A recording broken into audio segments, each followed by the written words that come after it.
All right, we'll be starting in just a moment. This is going to be different from the average stream, so I'm giving this a try to see if this is what people might want. So give me a moment to get everything set up. Going from there.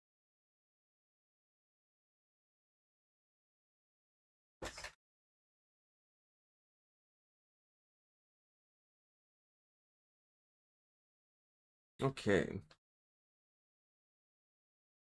Hello, everyone. Now let me go ahead and just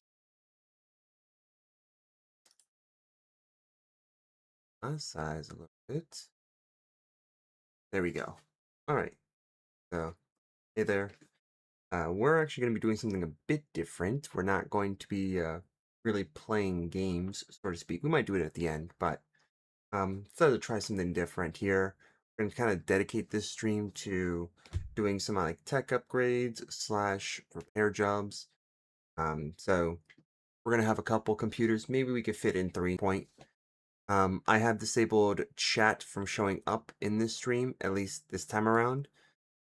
Next time we do something like this, it may be a little bit better, but for right now, this is going to be kind of the first run.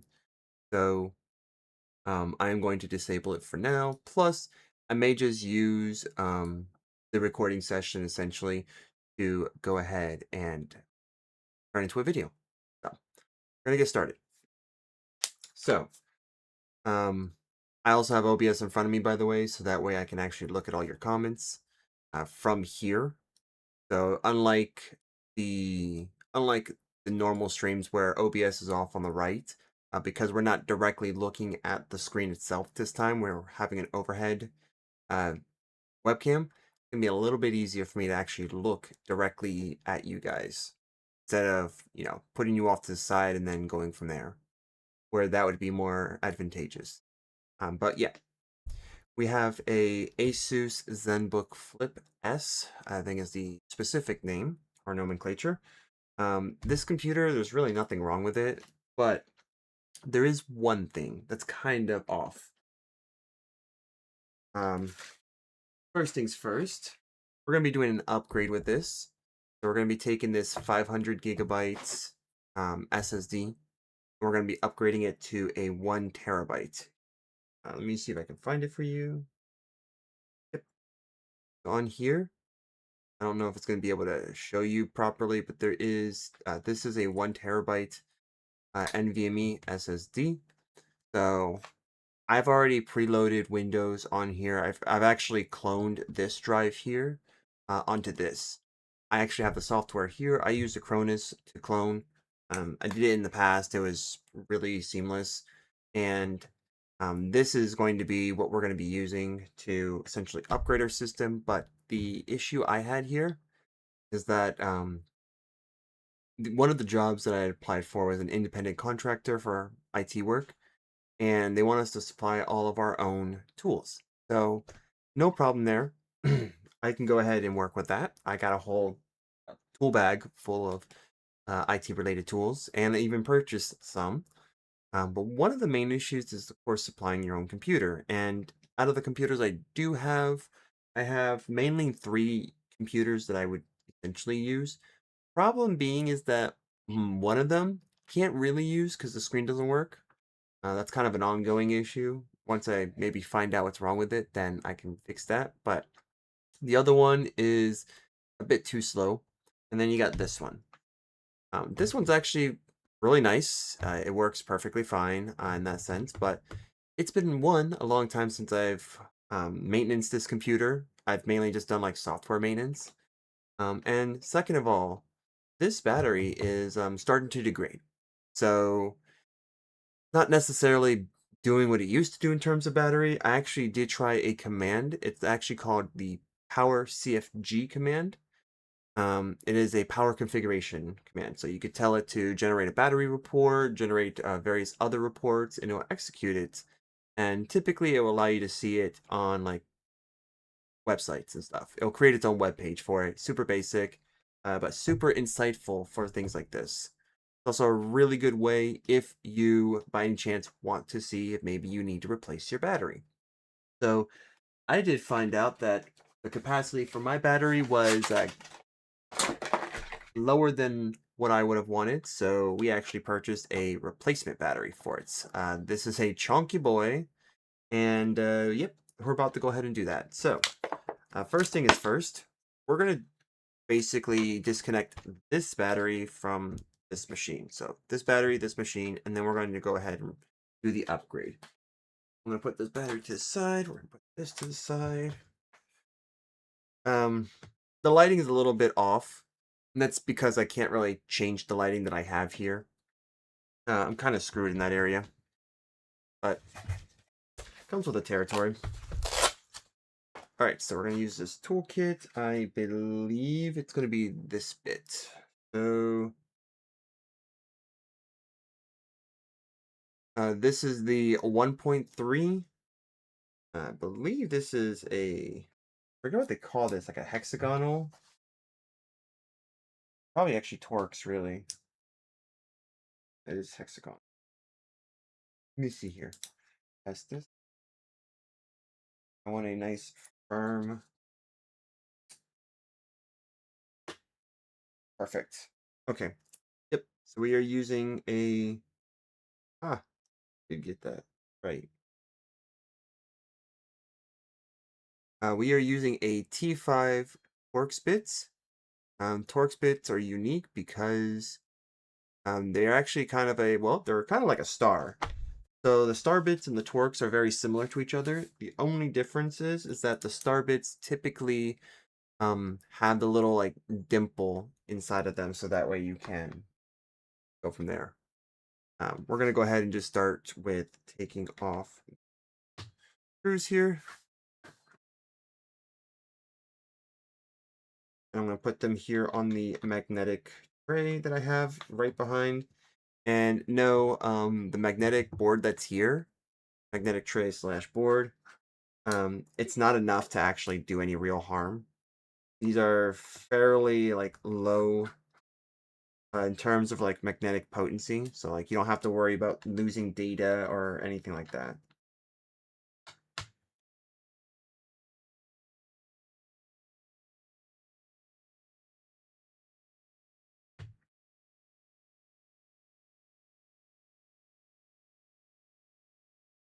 And since this actually doesn't even matter what order they're in, because they're all the same screws, we're just going to go ahead and take them all out.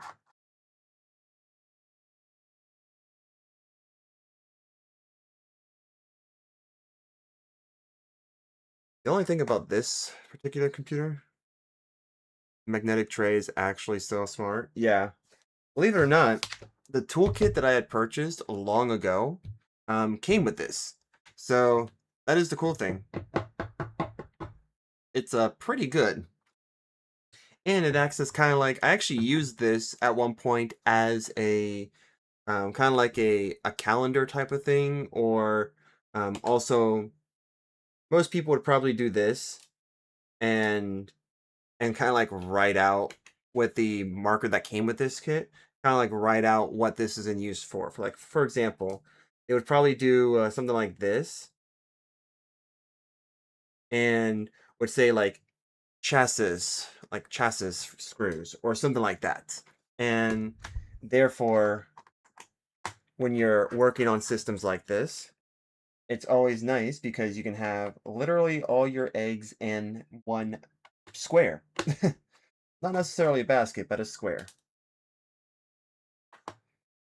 The cool thing about me in this case is that I've never actually done that because I've had a fairly consistent record of having a solid mental note of where every single screw typically goes with. That doesn't mean that there were times where I did forget to put a screw into a specific spot, but it's so infrequent for me, at the very least, that I can confidently say that my memory's pretty solid with stuff like that.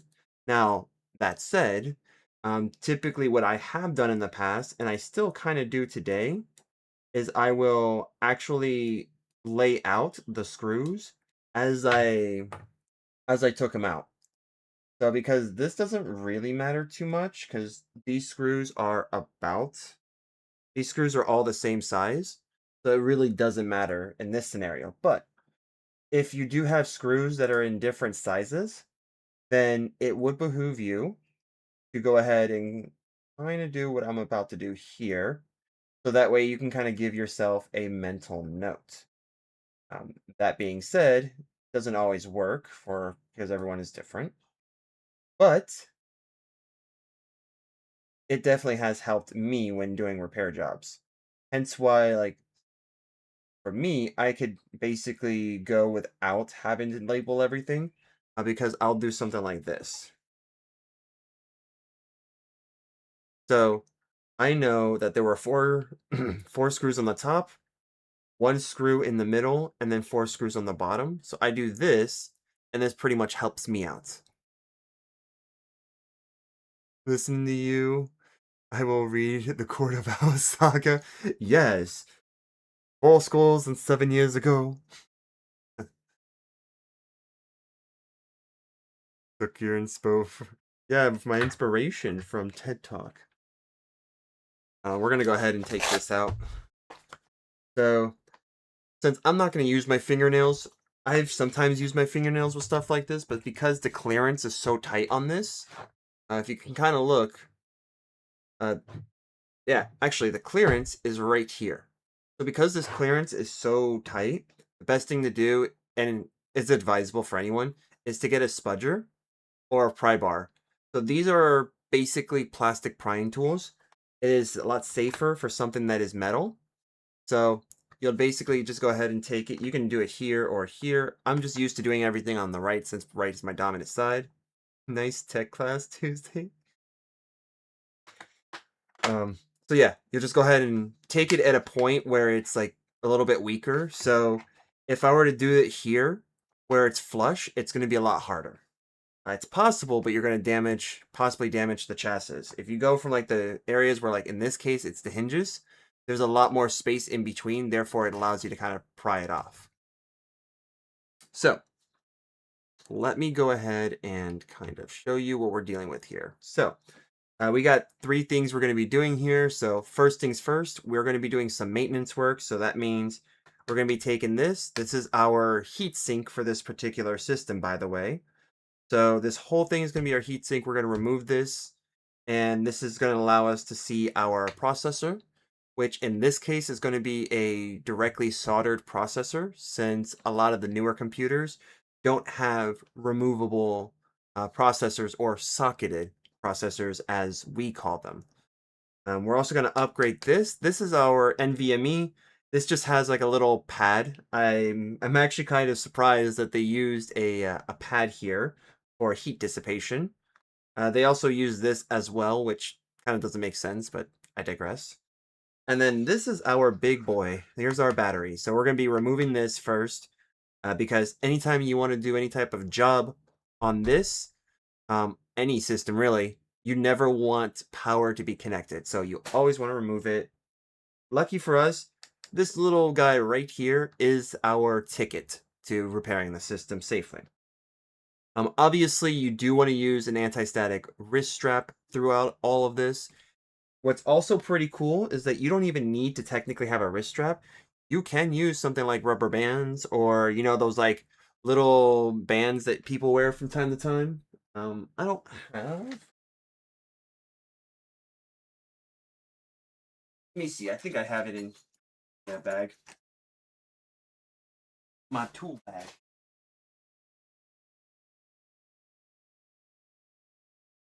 Actually, you know what? Yeah. So, like, this is an anti-static wrist strap. It is a super generic wrist strap. I don't think I'm going to necessarily use it, but what we will use, because this is also equally as helpful.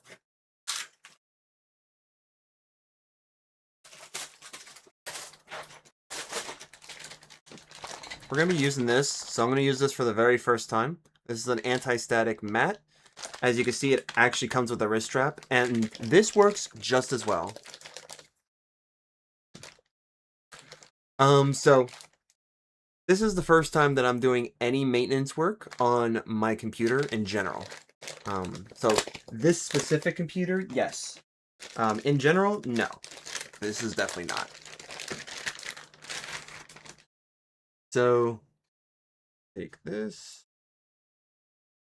If you want to be super safe, which if you're going to do like work in general with this kind of stuff, they're going to want you to be safe. So yeah, kind of get no choice with that, huh? But typically how anti-static mats or anti-static wrist straps, how they typically work is that you use something that kind of equalizes electricity, which in this case is going to be rubber. Rubber is a very good um, way to resist electricity, static especially. That's the only reason why these things really exist is because you don't want static. So typically what you do is you would take this and you would hook it up to the chassis of the system, which in our case would be like somewhere here, okay, somewhere right here, or maybe the hinge or something like that. But the cool thing about these mats is that this actually comes with a little anchor spot that we can hook up to. So that's exactly what we are going to do. Although the cool thing is this does come with like a nifty little thing. So we're actually going to use the mat because we could just stack the mat. That's all we're going to do. Yep, so we're going to disconnect that. We don't need that.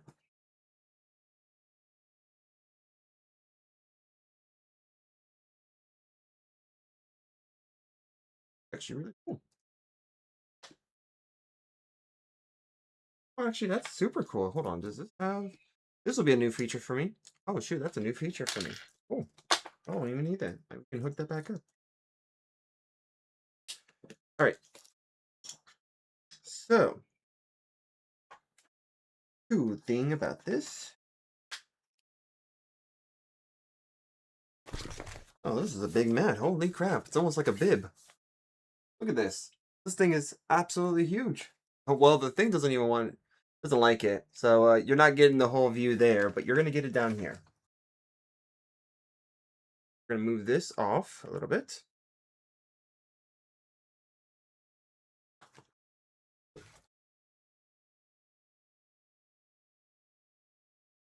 All right, so we're just going to move everything off. Perfect. And that way you actually get the chance to see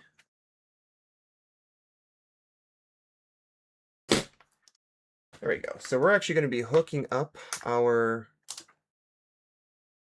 hooking this up here.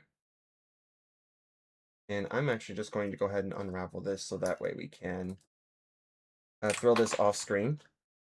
Yeah, apparently this thing just has a little spot that you can go from there, which allows us to actually touch our electric components without static.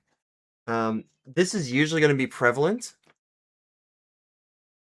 Well, not necessarily. So I don't typically use anti-static wrist straps because what I do is I actually anchor myself to something that is metal, so that way the extra static can go.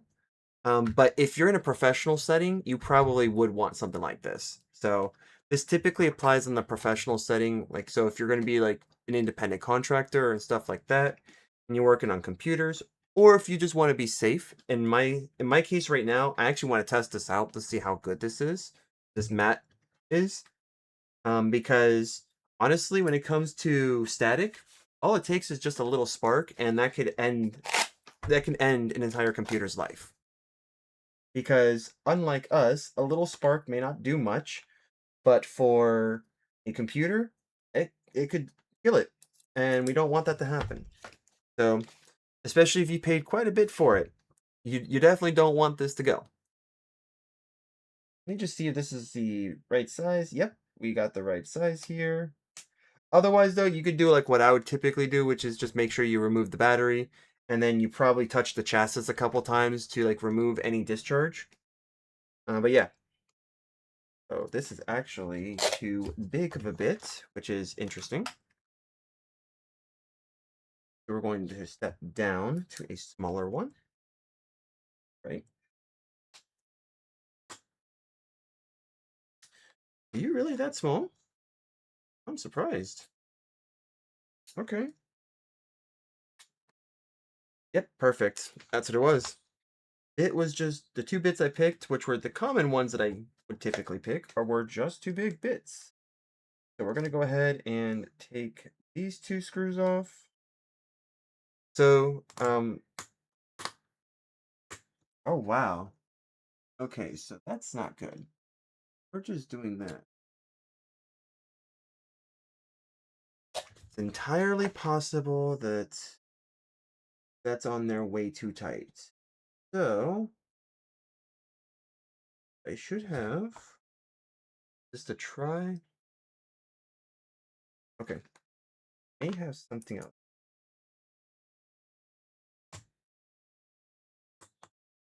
Yeah, that's interesting. I'm curious as to why that one is skipping.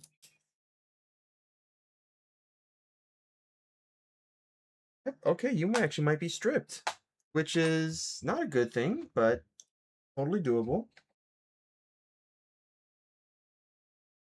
This is a Y head, so we don't want that. Typically how this is usually fixed, that you'd get a bigger size bit. Okay, or you were just on there really tight. Gonna take a look here. Okay, no, we still got a head. Cool. We still got a head. But yeah, you don't necessarily need the whole kit caboodle. I'm actually just testing out this mat to see how good it is, so we're good there. All right, so we removed the 2 screws. I thought it was stripped. It wasn't. It was just on there really tight, which does happen, and this was by manufacturer. So next thing we're going to do, I'm going to go ahead and find the size for the rest of these screws. The one thing that is prevalent with these types of things is how many screws they put in. Some cases they put way too many in. We got 1, looks like 2, 3, 4, 5, 6, 7. 7 screws. Cool. Let me see if the one I have here actually works. Oh my, it actually does. Cool. Sweet. Just tossing these up. Alright, so I know that one is going to be up, up. That up there.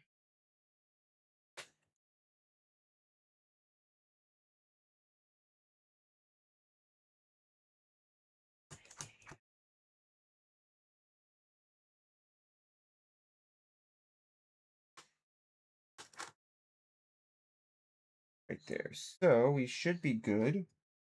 Always trace your steps to make sure you have everything. So now what we're going to do is we're going to go ahead and take this here. So we're going to take our spudger and we're going to just simply bend this back a little bit. So now we've officially disconnected the battery. Oh, we missed one. One more. About 8 screws. That's actually not too bad. So, and we got a little bit of tape here. This usually happens. This is manufacturer. So not too worried about the tape, to be honest. Probably not even going to put it back in here. If we do, usually if you have like conformal tape or like stuff like this, it's probably not going to go back on the way that it came off. So it's up to you if you want to put that on there or not.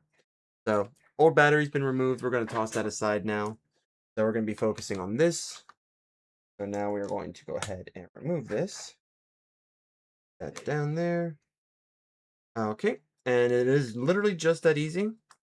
The cool thing about this is that this drive, I've already cloned this drive, so in theory, what we can do now with the new drive is literally just slot it right in. Otherwise, what most people typically do if they don't have some type of software to clone the operating system is that they will probably have a live version of the operating system they will be using. Since this computer is using Windows 11, I cloned, but otherwise I would have to get a flash drive that has Windows 11 on it, and then we would just typically go through the process of imaging it. Since this has this, we're actually going to reuse this because there's nothing wrong with this.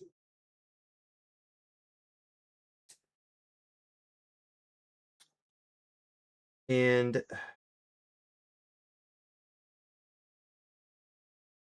this looks okay. So like, this is basically a thermal pad. Thermal pad is like thermal paste. The only difference is that it's more or less kind of a solid. And they usually put it here again for heat dissipation because your processor, which is usually right here, is not the only thing that gives off heat. Every component in here gives off heat. So like semiconductors, um, modules like this. So this is a storage device. So like storage devices, RAM, they all give off heat because electricity goes through them. So we're going to take this. This is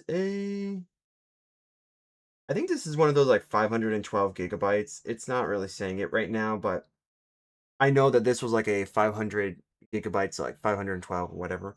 This is the original drive, by the way. This is the original drive for this system. I'm finally going to go ahead and replace it. Again, nothing wrong with this. I'm probably actually going to wipe it and then go from there and use it as like actual storage or additional storage. We're probably going to replace this actually. I have pads in like the closet or something that can kind of help us with that. So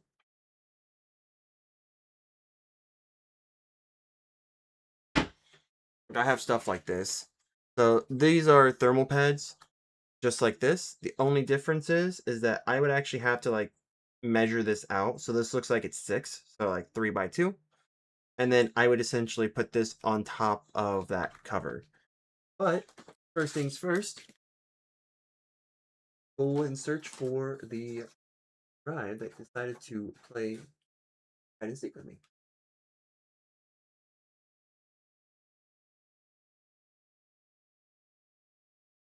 Ah, right here. So we're gonna go ahead and take this drive. All we have to really do. So here's the slot for this.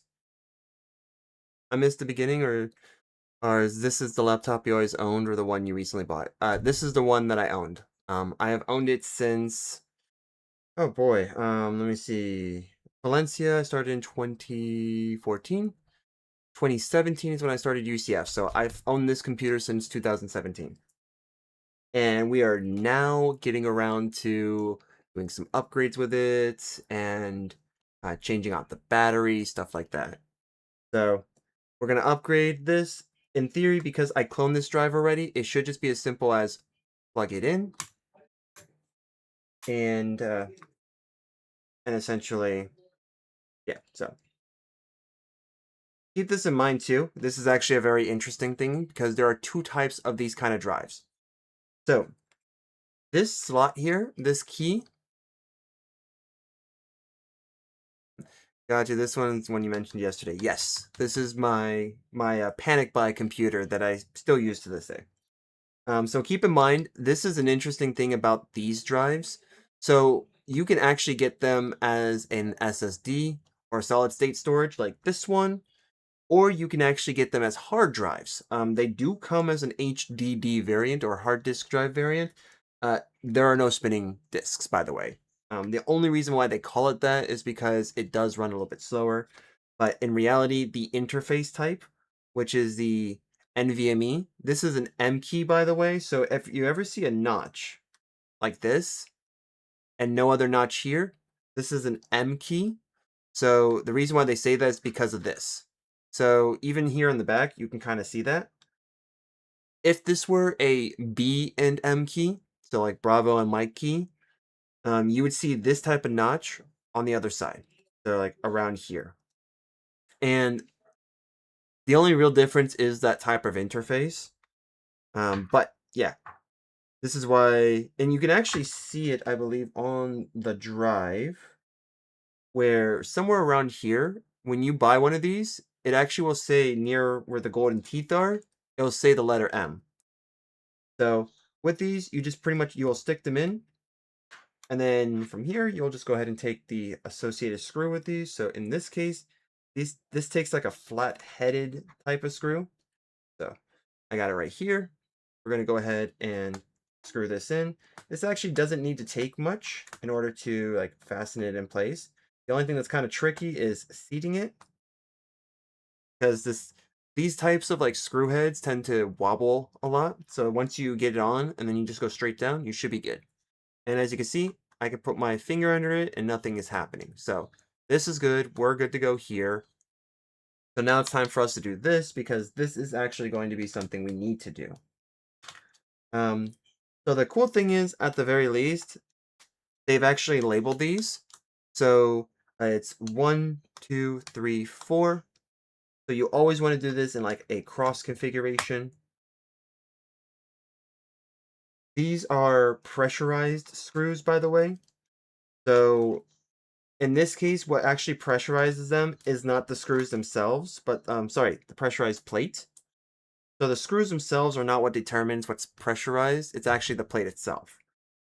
Typically, you might see in desktop applications where the actual screws themselves, so we're using the same type because of how this was made.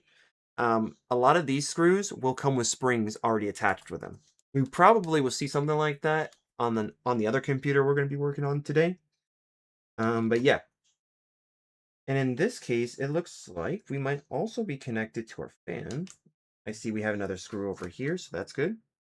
Remove that. Stick that in with these guys. Let's see. Yep, so in this case, they've actually fused this with the fan. That's always a fun time. That's fine. What we do is we just simply remove the screws for the fans. I'm going to put that in a separate box like that. So that way I know. A lot of these heat sinks don't typically come with the fan attached. But in this case, this particular model or unit does. So one of the biggest issues with these types of setups here is that this fan usually has a very small connector. And these connectors usually have 3 wires, and you never want to tug wires by the wire because it's really easy to pull them out of the socket or pull them out of their boot. So these are like boots. You could be blind. I think there's one more screw. Oh, yeah, right there. I see it. Oop, good call. Oops, so there we go. Boom. So we've officially got all of the, looks like all of the screws are off. Maybe there is one more. These stupid things, man. I definitely cannot stress enough that they always do this.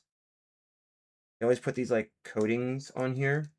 And I get what they're doing here. They're essentially doing this because they're trying to protect the system. But it gets really annoying. So they actually used, there we go. Yep, so see in this case, they actually put a screw right here to help with this. So this is just for, yeah, so this is just for the display cable. Okay, so that's not too bad. I'm okay with this. Yep, there we go. So we've officially popped this off. What I'm actually going to do before we take this off completely is that we're going to go ahead and remove this. This here is the fan cable. So that's the cable that powers this on. We don't want to break that at all cost. Typically, a lot of the times we would just get our fingers and try to push this out, but in certain cases like this, you don't. There we go. Perfect. All right. Take a look. Actually, this doesn't look too bad. So as you can see, what's interesting about this is that you can kind of tell what the coverage looks like. Nice. Yeah, it did. It did. You can kind of tell what the coverage looks like here. So in this case, it looks like it did cover the entirety of the 2 dies. I'm going to actually put my finger in this because I want to see if this is wet. Typically, if thermal paste is wet, that means it's actually still good. But if you're not getting any residue, like in my case, I'm actually kind of getting a little bit of residue back, which means that for the most part, this thermal paste still has a bit of time on it left, although it is running out. It's starting to get a bit dry. Typically, if you can put your finger on it and nothing happens, then the paste probably got crusty and it's no good anymore. And that also means that the die is no longer is no longer transferring the heat anymore. So obviously you don't want that. So I'm going to do, I still have some of this left. I'm using 99% isopropyl alcohol. This is probably the best you're going to get. You're probably not going to get 100% because that just does not exist. So what we typically do with this, we're just going to do a couple of this. Let me see here.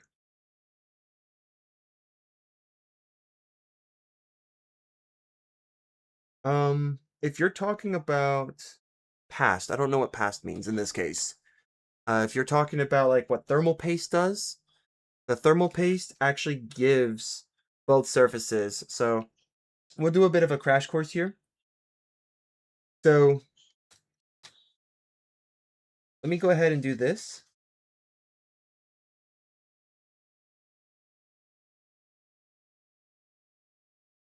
Let me just clean the two surfaces and I will explain why we use thermal paste.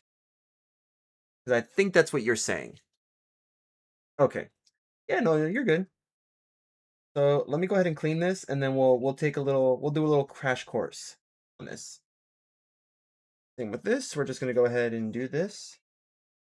Now you can either do the good old rub really hard method to have like heat take this away, or you can use isopropyl alcohol to lift this up, make this job even easier. So the goal here is to have a nice clean surface. It really kind of doesn't matter if it gets like on the plastic here, like the black stuff, doesn't matter. Because what really matters is just this. This is the only thing that matters, since that's what's actually dissipating the heat for you.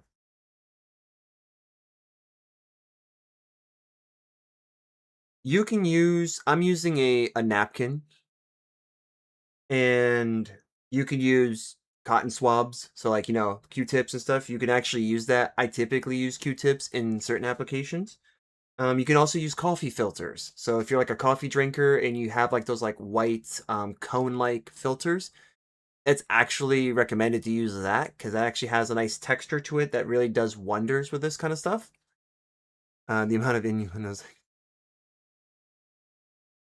Hey. But yeah, so now that we have this, we'll make this a lot easier for lessons. Let me go ahead and do this because I don't want to pour this. The cool thing about technology in general is that if I were to take this and like pour this all over here, we wouldn't have to worry. Because this is 99% alcohol, if anything, 1% water. The alcohol just evaporates, does not cause damages. The water, technically, water does not cause the damage if the electronic is not in use. It's only when you use it and water gets involved, obviously that's when it gets damaged because it's a conductor. So the electrons actually get stuck inside with all the like surface components, and that's how you end up getting damage with water. It's because it ends up shorting all of these components at a given time because nowhere for the electronics to nowhere there's nowhere for the electrons to go to. Um, that's your science. That's your science education for the day. With this, so we use something like thermal paste. I will show you what I'm talking about. How we can actually use. So we're going to use this. This is Noctua. There's tons of different brands out there in relation to this. You can even use some that are like provided with your processor. So like some processor chips with like desktop computers will have like their own little baggie that you can use essentially. Perfectly fine, nothing wrong with it. But the reason why we use thermal paste is because this die, so this is actually considered a die, by the way. So this does not have a heat spreader. Typically with desktop applications, you get a heat spreader. And we might actually see if we do have a spare that I can show you. But that might be for another time. For this is a die. So underneath is actually where like all the important stuff is. And this is usually machined to be very smooth, so like to the touch, it's super smooth. Same thing with this. This is actually just a copper plate. So this is copper. Copper is really known for, yeah. Copper is known to be a really good heat spreader. It's a really good material for that. And this is also machined to feel really smooth. So when you touch this, you don't notice. But what you don't see, because our eyes don't typically see this, is that each surface actually has microcosms, or they have, think of like the Grand Canyon, for example. You could think of that, except multiples of those on both of these surfaces. So we don't see it, but there are like micro canyons of gaps in between. So when electricity gets applied to this particular unit, since this is soldered onto the board, it will generate heat. It does what it's supposed to do. So as it's doing its natural duties for the day, computing everything that you want it to do, it's going to generate heat. And as a result, that heat has to go somewhere. Now I could put this right on here and we can call it a day, but the problem with that is the two surfaces, when they marry with each other, as you can see, even with like my fingers, for example, I could do this, but if you notice right there, like where the crease is on my finger, that's still a gap. So even though my hand can be like this, you can still see that there is a small gap that's in between my two joints on my fingers, thus giving that area there's some space there, which means if there's space, then that means that's an opportunity for the heat to stay trapped, not escape. So it's the same with this. This, even though it's smooth to us by our sight, there's still little gaps, and if you marry the two together without like doing anything with it, you're going to deal with air pockets. And air pockets is a really bad thing for these types of components. So to fill those gaps, we usually fill them with some type of goo or goop, known as thermal paste. There's also an acronym it goes by called TIM, or Thermal Interface Material. So yeah, you'll use this. You spread it on here, and in this case here, since there are two separate dies. So like I would do that, and then I would use this and basically just smush it on there. As you see with the old one, it did overflow here. It doesn't really matter. It's fine. In fact, if I really wanted to, I could take this tube and spread it all over here, and nothing would happen. Because if anything, there might actually be some benefit to it, but you typically don't want to do that because it's messy. Put Tim's goo on it and call it a day. That's essentially what we do. We will go ahead and remove this here. Sometimes this is actually pretty hard to remove, but you don't want too much in this case because the die is actually pretty small. You don't want to like put too much on there, although not too bad if you do. That just means it overflows. So I'm going to go ahead and a bit here. And then here. Done. So I can already tell that was already too much. So like here's too much. There's perfectly fine. I'm pretty sure that's just gonna be fine. What I tend to do, since there's a little bit of like a little bit too much, I'll actually pull back on the syringe and then allow it to do like a suctioning effect, which can go ahead and reabsorb any overspray, as like, with spray cans, overspray any amount that goes over. And then that's it. You just put this back in. You can bring it off to the side. What I'm also going to do while I'm here as well, we're going to go ahead and clean the fan out. I don't see anything wrong with the fan here, but it never hurts to clean these out because, this is your one and only defense. This is literally your one and only source of defense for this entire computer. This is what's going to actually push that heat out. So as you can see, the copper plate here, typically we call this a cold plate since it's going over this. So this cold plate is spreading heat throughout the entirety here. This entire piece is basically where the heat's going to be spreading to. This little guy right here, has a little sense wire in here to tell that if it gets too hot, the motherboard is going to tell the system to turn on.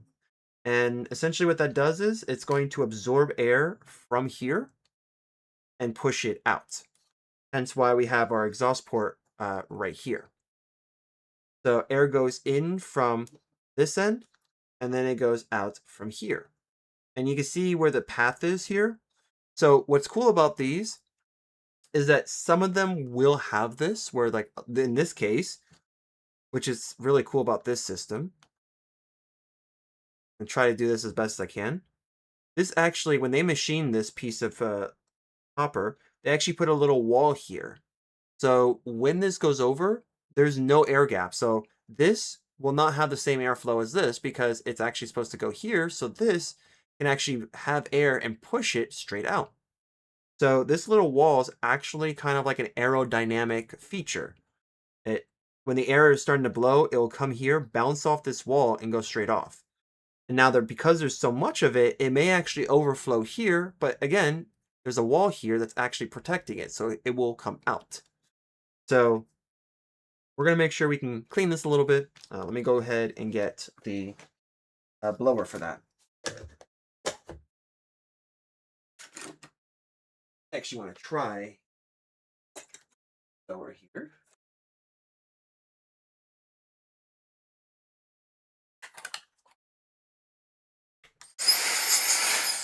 Ooh. So this is a pretty strong blower. Probably don't want to use this, but you know, we're going to use it anyways. So we're going to take this here, and what you do with this when you're cleaning... Yeah, so each computer is actually different, believe it or not. So this particular model has little tracks in it to push the air to guide it out, but others, they typically have it so like... So typically here, as you can see the reflection, you see that's the vents. So this is where the air is going to come out. A lot of the times you will get air coming in from the bottom of the computer, so this part, so the bottom, and it will get pushed out through a direction, whether it's here, whether it's going to be here, or over here. There's only going to be one of very few directions. In some cases, there are computers that the air will be pushed out from the bottom. So then you'll get like up here typically is where like the intake vents would be. So it looks just like this, except air is going to go in through there. But anytime you're cleaning a fan, you never want the blades to spin because the blades will spin. And if you have a fan that's plugged into a computer, that's actually not good because that's called feedback. Believe it or not, just like, you know, windmills and stuff like that, this little component here, even though it's small and probably does not have a lot of power that gets produced from here, the thing is, it still produces power because when the blades spin, it generates electricity. Even though it's small, it'll still generate it. So what we're going to do is, since we have it disconnected, that's good. We can actually let it freely spin if you want, but still don't, because another thing here is that this has a bearing, and the bearings are usually lubricated with a specific type of oil. You don't want that to dry out because you're cleaning your fans. So this is probably going to be loud. We're going to do this really quick because it's a small fan, and I don't really see dirt in here or dust, which is awesome. So I'm going to take this. Going to do that. We're also going to do this. So I'm like pushing air through here. Cool. So that solved that. So we've cleaned this fan out now. We put fresh thermal paste here.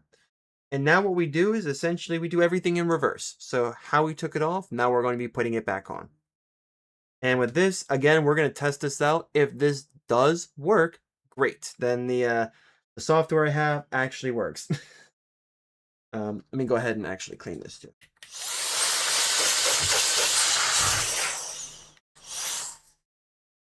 Doesn't hurt that you do this too. So always useful.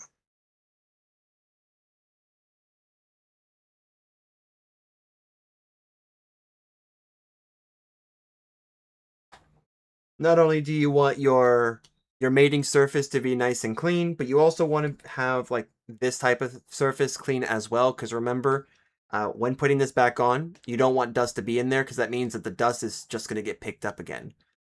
And keep in mind, even like with cars, radiators are a prime example of this.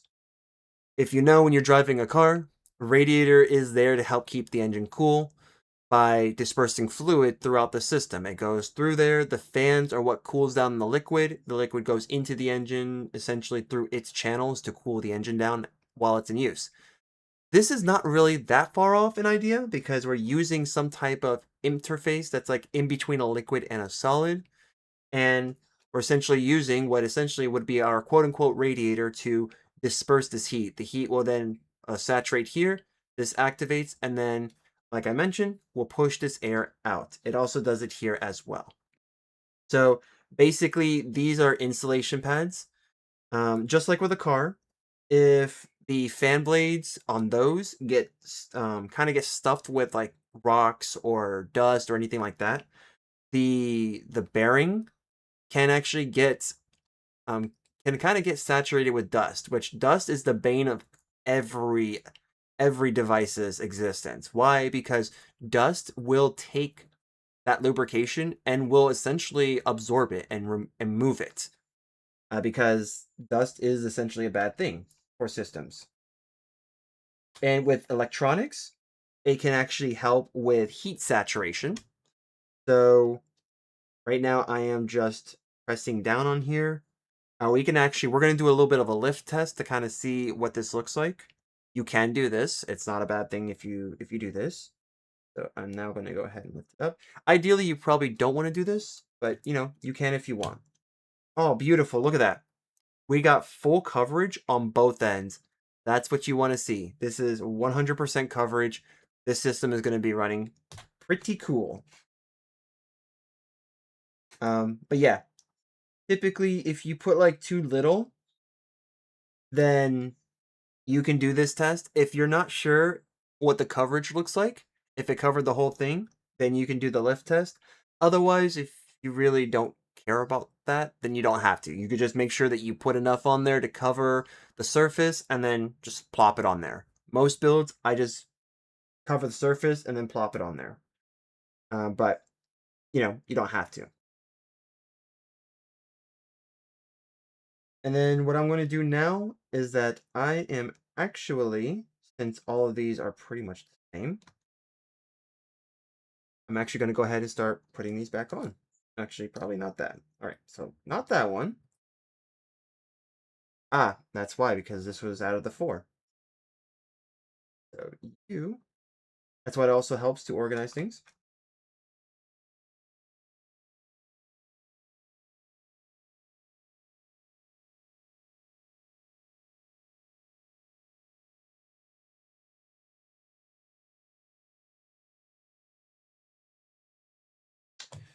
Black on black. Black on black.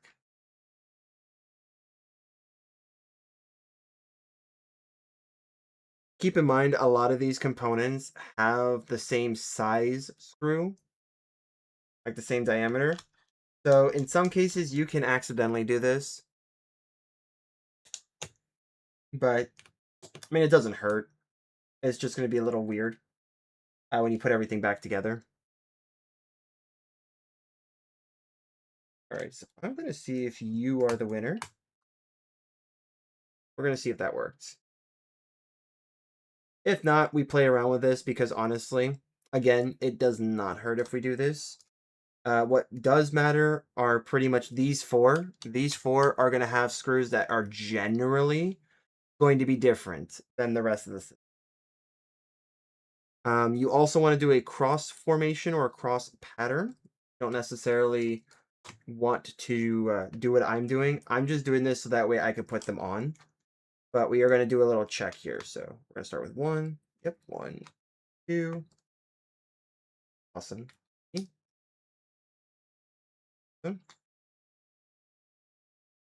Awesome. Yeah, the problem with these like screw heads is that these heads are pretty delicate. So they can strip easily. That's why you want to be delicate with those. All right, and we are putting this final one back on this.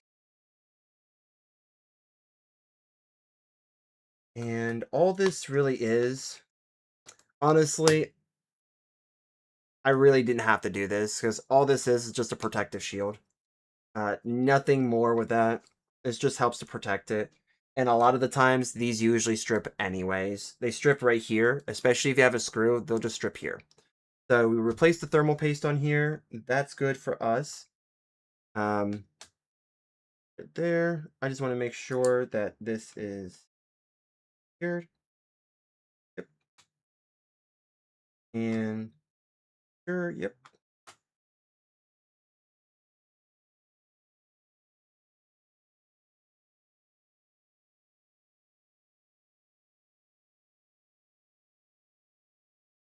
Yeah, that one's already starting to strip. Fun. That's sometimes fun. It happens. There we go.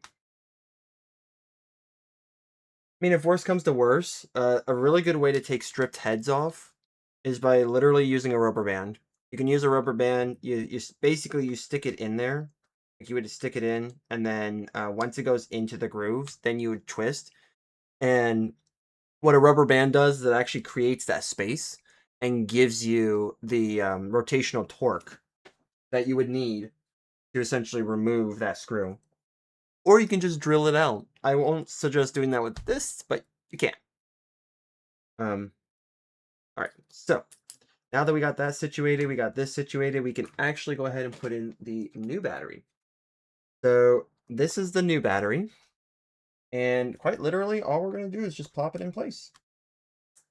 The cool thing about this is that this kind of just falls into place.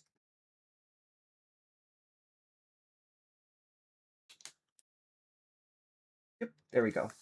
Beautiful. All right, so I see you got a whole bunch there. We got the two there for that. And then we got the chassis. Cool. All right, let's just make sure that this is the right sized head, and then we will go from there. Perfect. Okay. That's a problem for another time. So it's funny you mentioned that because stripped heads on something like this, you easily can say it is, but the problem there is when it's time to do any maintenance work with these types of systems and you get a stripped head, it becomes even more of a hassle. So ideally you don't want to let that go, but I mean if you don't have any extra pieces, then like any extra screws, then yeah, obviously it'll be for another time. So I'm just going ahead now and I'm putting these in. I'm not going to screw them all the way down because, again, we're just trying to get everything set in place. Plus, we want to also make sure that we evenly distribute the pressure, as well as making sure that we, first and foremost, have everything in. Just make sure that this.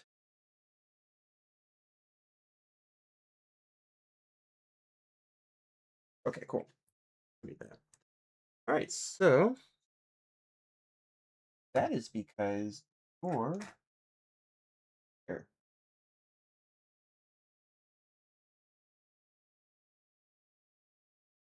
Boom. All right, so now that we've done that, we're going to go ahead and take our two super tiny screws. The two tiny screws here are going to go into this.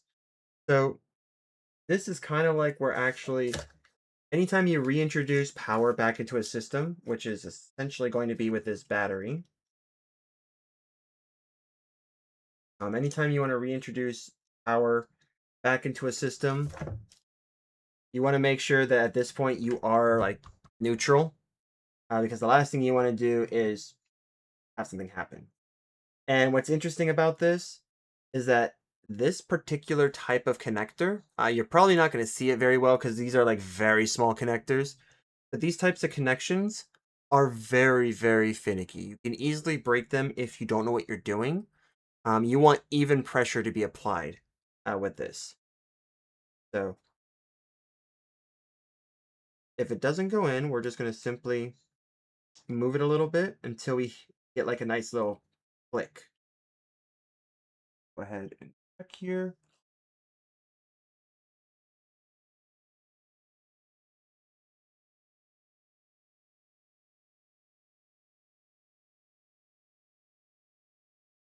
In this case, they might actually have the screws to use as force.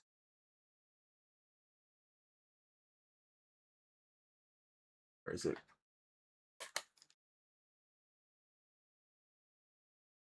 I'm just going to check something here.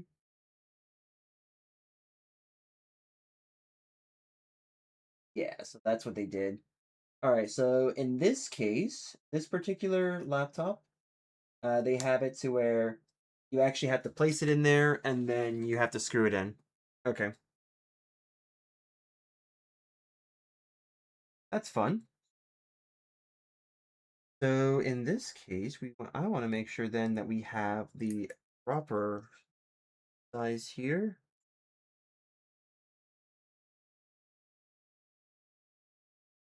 Right. Cool.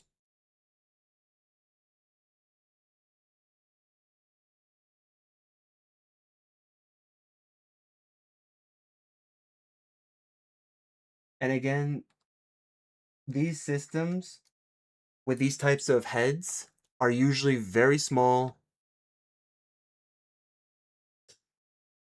and can easily strip. So you don't want to strip them. Plus, in all honesty, these like look at this guy making sure he doesn't fry his components. I know. And usually I don't try to use safety in this kind of stuff because I am super confident with it. But this is my own laptop. This does still work and I've had it for a while now, so I don't really want to kill it. So we're just going to make sure that it's nice and snug here. We don't want to go too much because again, you don't want to strip the heads. All right, so now with this, we could just go ahead and go to town. So try to do a star pattern here, like a star formation, because you can't exactly do like a cross formation with something that has like 8 screws in it. So we just kind of go around, start applying the pressure slowly.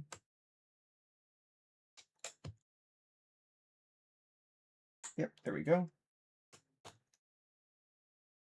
Go.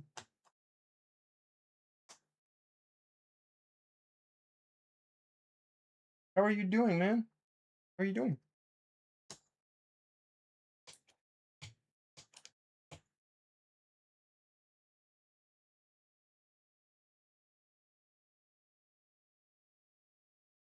All right, so let's go ahead and not forget this. We're going to go ahead and plug in our fan connector because I haven't done that yet. Let's see. Hope everyone is doing well. Yep. I would buy a carpet specifically to challenge myself. Yes.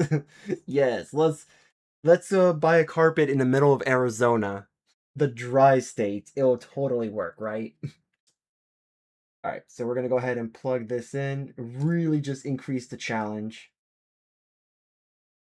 If you're in a dry state, by the way, this will be particularly even more of an emphasis on wearing something like an anti-static wrist strap because dry states or dry areas in general tend to give you more static because, well, there's no humidity, nothing to combat that. There we go. We plug you back in. Now, something I personally do with systems like this is I actually do start it with the bottom exposed. You don't have to, but I do. Because I've always believed it's bad heebie-jeebies to essentially have something like this in with everything closed. So, sure, might need to help it a little bit. Might also need to see if everything's actually plugged in all the way. Let me just make sure we reseat this. I would be, I would be kind of, I would laugh inside if it turned out this battery was dead. Not dead on arrival, but just dead. Does outer space have static? No. Outer space would not have static because in order for electricity to exist, you do need heat. You need heat, air, and something to, and a surface. The vacuums of space are very cold, therefore it probably wouldn't. It wouldn't exist.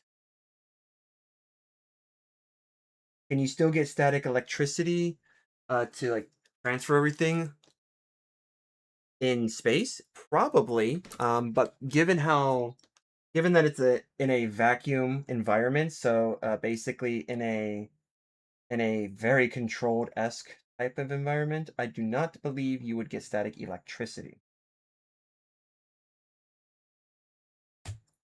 Oops.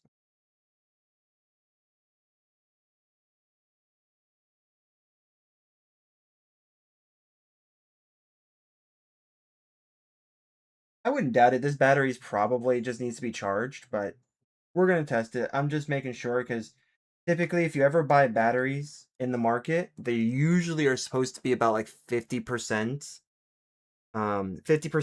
charged, or at least some to some degree have some charge in it to allow you to start the system. This could also just be that the case itself, the bottom plate might need to be installed. But that is nice and secured. Let me just make sure with the old battery that it also he has that. Yes. Okay. So this is the replacement battery that I got from Amazon. This is the original battery. Negative, positive, negative, positive. So we're good there. The polarity is good. Um, this shows Dell, or at least DEL from model, I should say. Um, I do not know if this says ASUS. Let's actually check. Probably doesn't because this is a third-party battery. That's another thing. If you do buy a third-party battery, oh, hold on. Hey, look at that. It does say it. All right. Let me just check my rating here. Oh, they actually covered it. That's crazy. Let's just check the rating here. So 39 watt hours. Yep, 39 watt hours at 7.7 volts. Good. 5070 milliamp hour batteries. That checks out here. So this almost looks like a 1-for-1. So this probably just needs to be oh crap. Well, rip the label there. It's starting to fade. All I did was just rub it. It rubbed it too hard.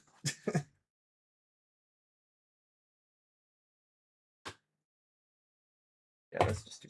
All right. So, let's go ahead and get the charger and we will see if this works.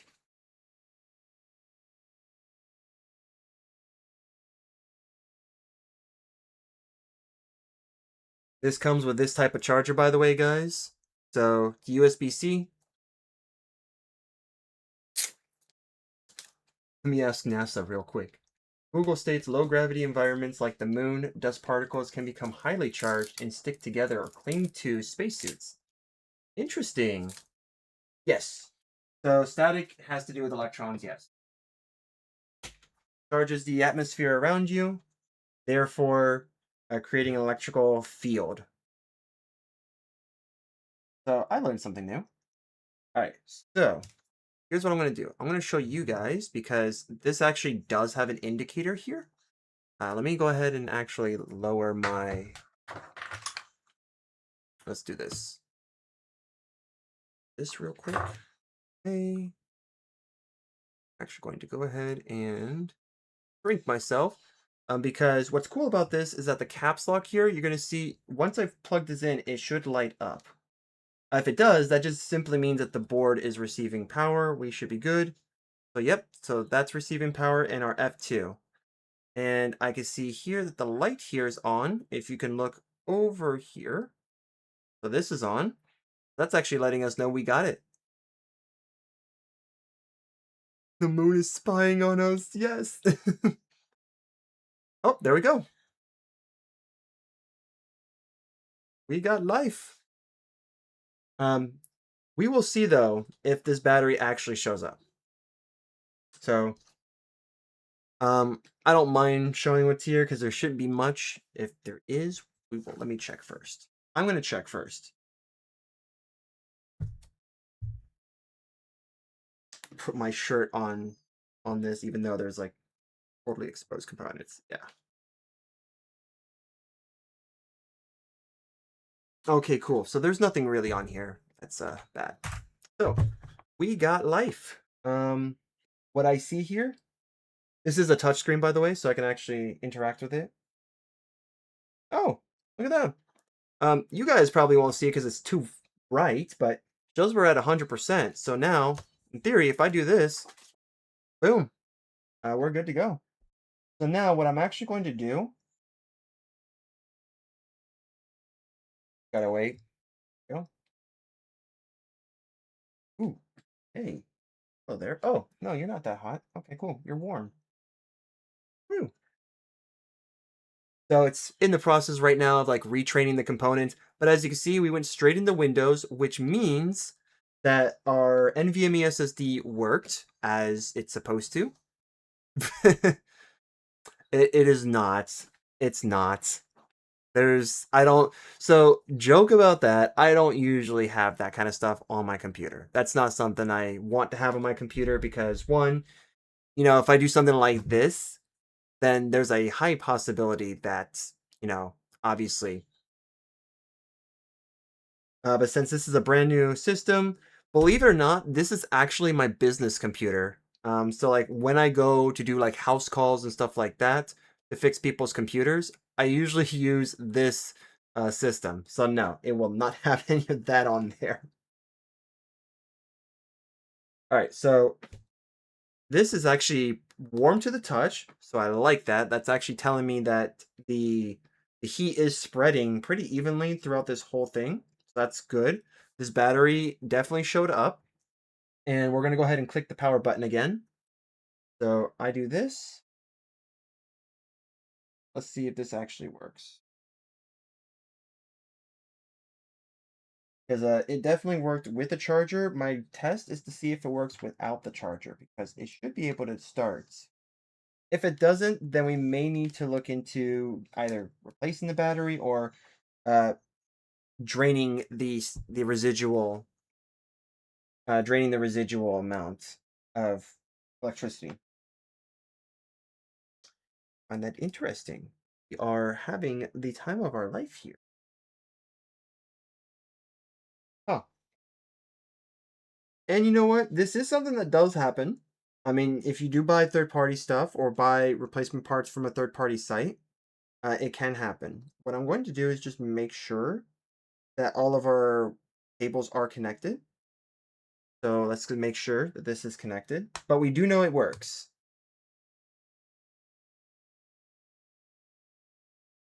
I'm going to do this. Again, anytime you do this, you always want this to be disconnected. And look at that, no protection. We have something with metal on it too. So this is to show that you can technically do this without it. So the one thing I'm actually going to check now is to make sure that the ribbon cable that connects the daughter board to the motherboard or the main board is properly seated. This is something that can be easily overlooked because, when you're putting everything back together, you're excited, you're going through the motions, and, it tends to happen. You forget it. It's essentially a flat ribbon cable that ends up getting that can easily get ajarred ever so slightly. So let's go ahead and remove that. And let's check. So we're looking at, apparently we're looking under this too. Yep, so remove that. Okay, so that is actually screwed in. That's good. So what I'm going to do here then is make sure that this is also just a screw. Are you serious? Okay, well, I'm gonna look for a bigger head here. Okay, that's too big. How the heck does that work? How about you? Do you work?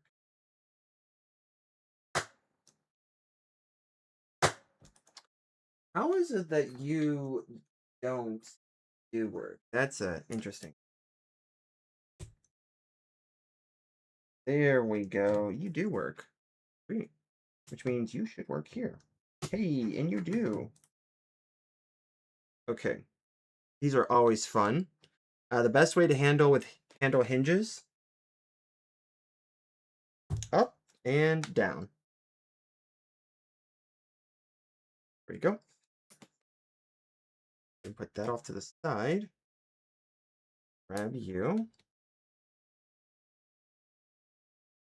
This. And we're going to go ahead.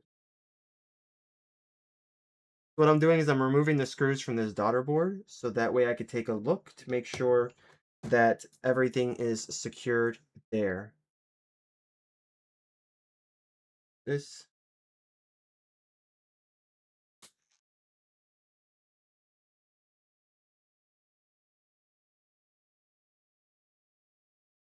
This is using a plastic as a piece of plastic as the stud. What I'm going to do here, take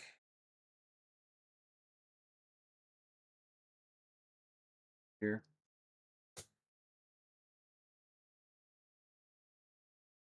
Typically, some of these require you to have like a flap that you open, others maybe like a little slot that you pull out.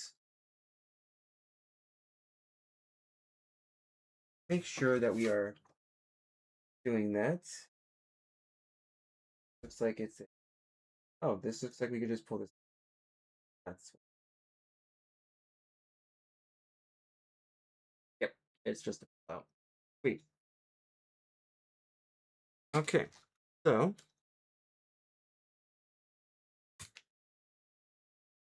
this is a stud, by the way. That's here. Please don't get fried on live stream. Can't get fried now. It's not fried. No, it's good because it definitely worked when we have power to it. And when we removed when we actually removed the components, the battery charger, it worked just fine. So it's definitely not that. I'm just gonna do this so that way I can kind of coax it out of there. Sometimes you get it stuck on like these plastic pieces. It actually could just be a screw. I hate that. I'm gonna tear that off. There you go. All right, let's see here. So we're doing good here. So 2 screws. What I'm simply going to do, I'm simply just going to reseat them. Honestly, you don't need to do what I'm doing. I'm just simply doing this for the sake of, for my sanity. Doing a sanity check here. Okay, so that actually goes into place with no problem. So yeah, this is a daughter board, by the way. They consider these daughter boards. Anything that is an accessory to the main board or the motherboard is considered a daughter board. There's no such thing as a son board. That just does not exist. Maybe in a past life, but it's not in the present. So, oop, yep. See, that just snapped right into place. So something like this. You got some grooves here. You're just gonna take the top, and then once you get it on there, press, and then it's supposed to click into place, just like that. I heard the little snaps. That's letting me know it finally clicked into place. And then we can go ahead and take these ever so small screws from this system and then lose them. I'm just kidding. Don't lose them. You never want that. I was playing with my cat. Why did you take everything back out? Oh, that's because I was changing, or not changing, I was verifying that our switch, our daughter board for the switch is working.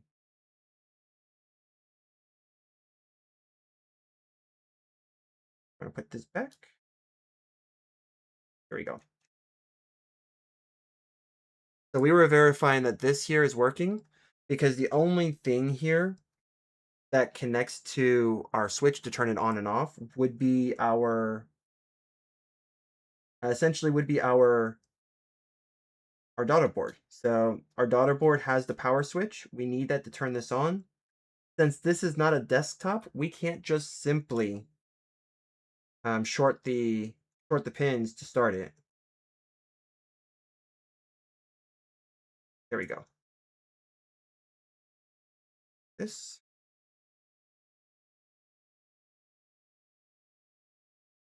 Perfect. Perfect. One way we can do this too is when we get the new one, we could actually just set it in there, because ideally what we need to do is get this piece here to snap into its slot. So that's what we need. And if we don't hear that, then that could just be what's going on. Let's see. Yep. So I'm just going to take the old battery. We're just going to check here.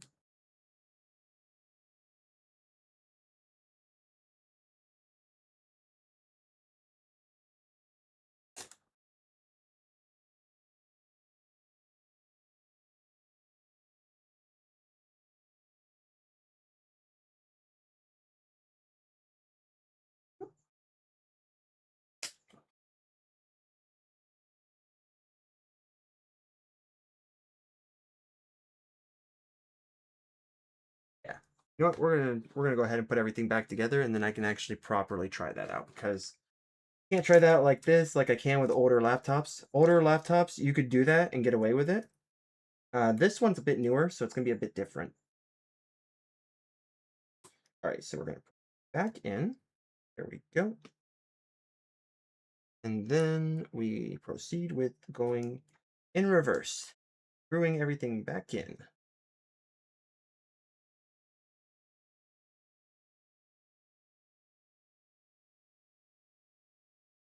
Interesting. That spins forever. That's fine. Probably going to need a different. Actually, no, wait. Yeah, there we go.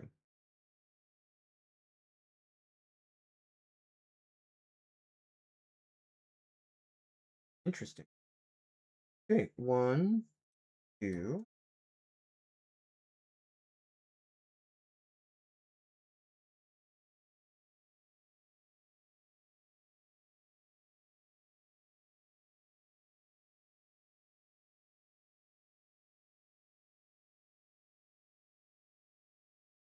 Oh, wait, done. Go away, go away, go.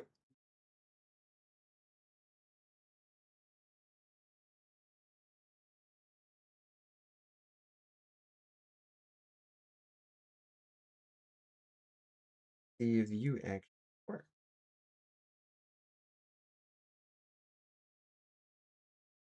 Huh. Well, that's a very interesting thing. That actually might be the case. That's why. It's probably just the case. That's where that goes. All right, we're going to take this and just put it back. So, kind of hoax this in there. Hoax this. Help it out. Yeah, I'm going to falsely advertise, trick this ribbon cable to going back in.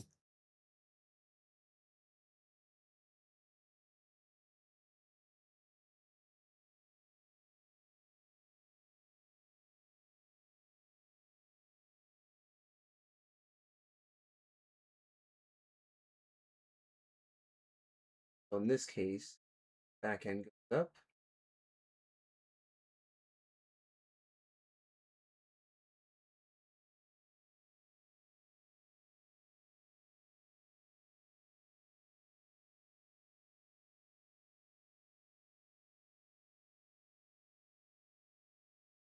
There you go.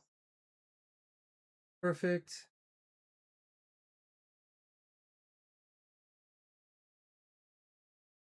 And put the back down like that. Now we go ahead and put this back in. There's here. Oh, yeah, I took that out. All right, cool thing about this, we're going to go ahead and do the same thing we did before.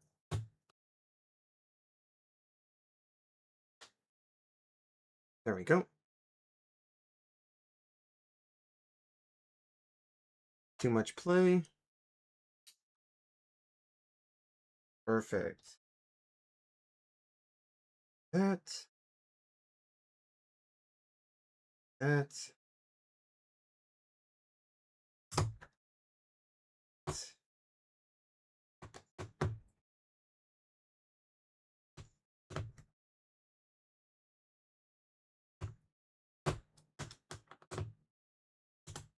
Beautiful. With hinges, really doesn't matter. You can actually just screw them in and then like tighten each of them up. You don't have to do any star pattern or anything like that, just because it really doesn't matter too much. We're gonna go ahead and put this back in. because we did confirm this is nice and secure. This I can assume will be the same thing, nice and secure, because they are screwed in. If they are not screwed in, then it's a little bit different. But yeah, no, I did not. Sometimes these little things happen. They're little glitches that happen.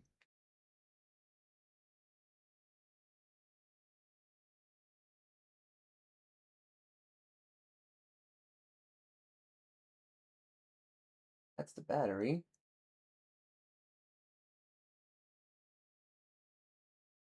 But make sure you have this.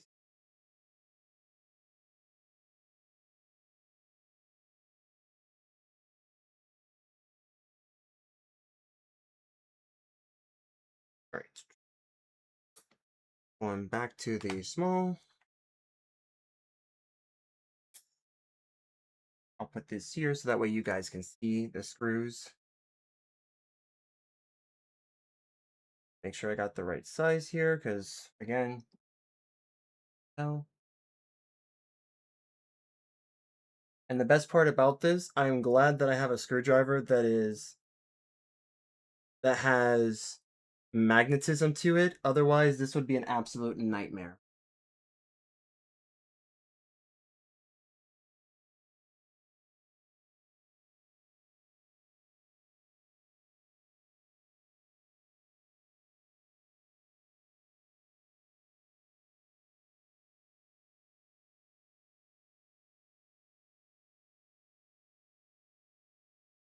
Mm.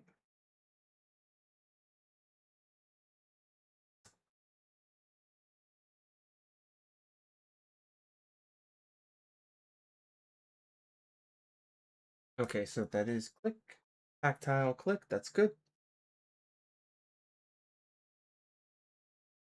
We need our storage back.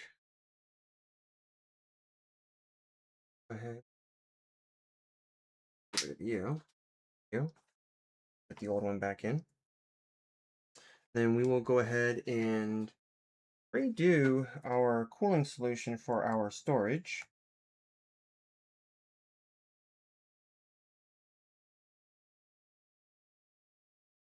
And usually something that's really interesting about some of the stuff that I work on when it comes to this kind of thing, that sometimes it may not show it at first. It may not show it at first, but it acts like that, and then about like a day or two later, or like a few days later, it's perfectly fine. Alright, I'm gonna take my handy dandy junkyard knife. I kid you not, I did actually find it in a junkyard. And we are going to give ourselves some thermal pads. I'm going to replace what's on there. Let's. Apparently, you're on the floor. I don't get that. All right. I'm going to move this out of the way.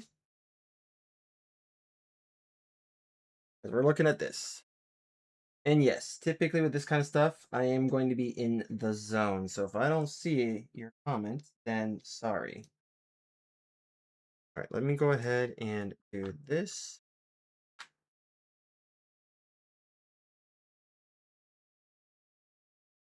We're going to do this. So it'd say it was a 3x2.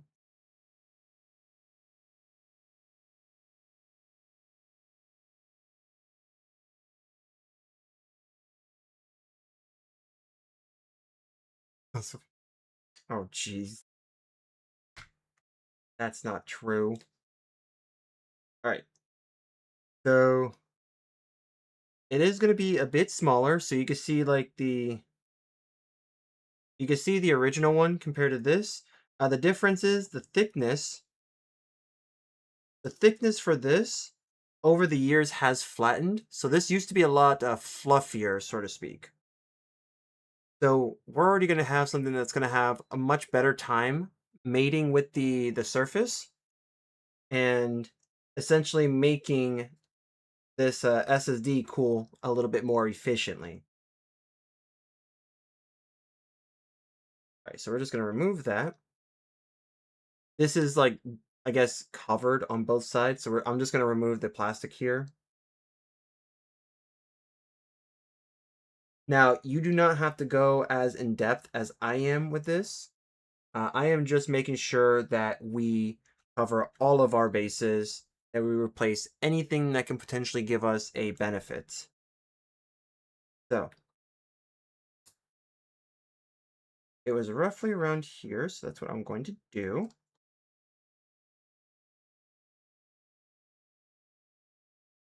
Right there. Okay. We're good there, so that means I'm going to go ahead and fight against the magnetism. Believe it or not, because the blade is also metallic, has metallic properties on it, it's also magnetizing towards the board. So I'm having to fight against the magnets of the board while also trying to do this.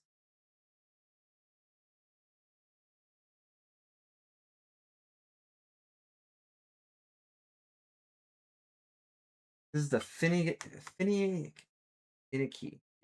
est thing.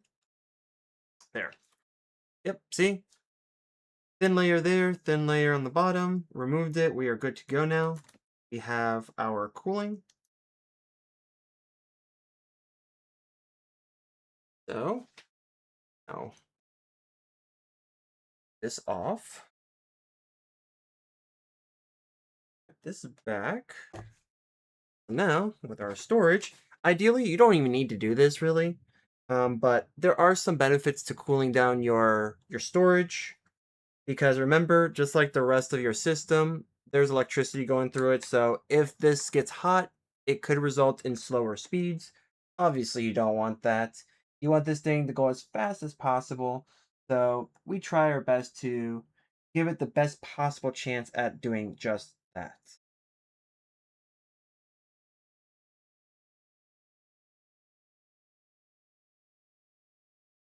And if you think whether or not this is going to be sufficient enough cooling, I will tell you that it's fine. Um, if we really wanted to, we don't even have to do like what we're doing. We don't even have to reuse this if we don't want to reuse it. In fact, since the chip is actually right here, we're going to remove this. Because remember, on the old one had that because on the old one, the chip that mattered most was right here. So we actually have a chip here and we got some here. We can actually take this and split this apart. Put 4 of them there, and then the rest of them can go here. We're actually going to spread this out because we do have a chip here and we got some chips here, as you can see. So, because of that, we're going to at least do some cooling. There's some space in here and obviously in the very back.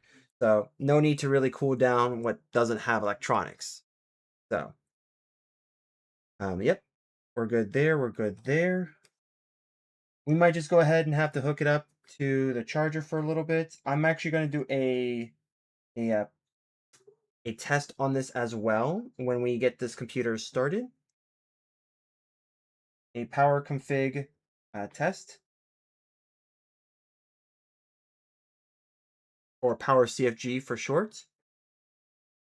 Fun fact, did you know that when programming with a computer, the computers actually do know what you're saying, although everything is in ones and zeros. So ideally, you can essentially, quote unquote, pseudo Morse code it. What I mean by pseudo Morse code, as in instead of the long dashes and the short dashes, you can essentially. I gotta remember this is the silver one, not the black one. You're down here. You can essentially type everything in ones and zeros, and it should be able to understand it. After all, that's what this job is for. This job is to take anything that you tell it to do, whether it's opening up a program, watching a video, playing a game, or something as simple as starting up and booting down.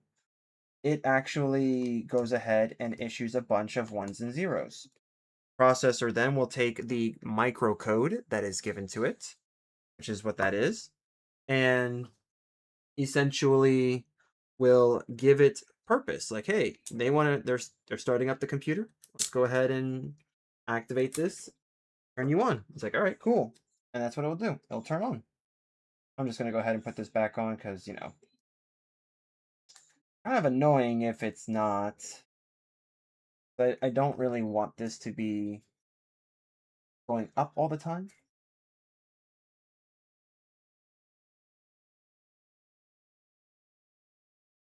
So stick that right there now. So we're good there.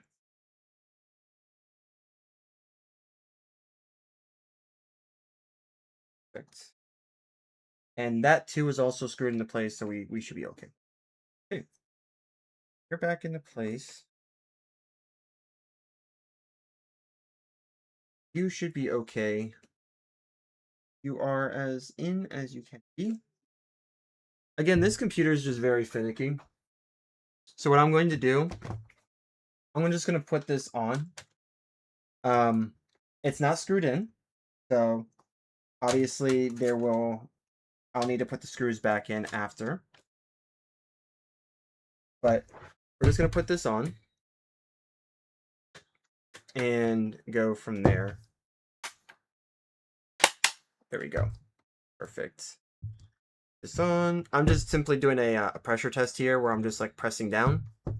Funnily enough, you also... yeah. So we're just doing this. And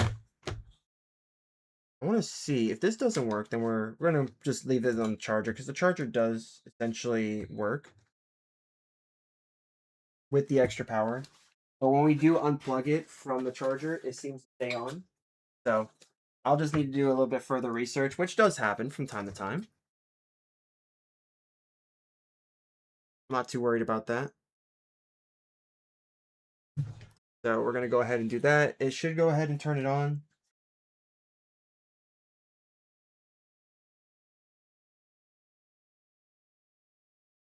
Yep, it turned it on. Okay. So I'm just going to do a little bit of extra research. That does happen from time to time. Nothing wrong with that. Let me make sure that this head actually works. Too big. Cool. That's too small because I will end up... oh, yeah, duh. This is the Torx bit.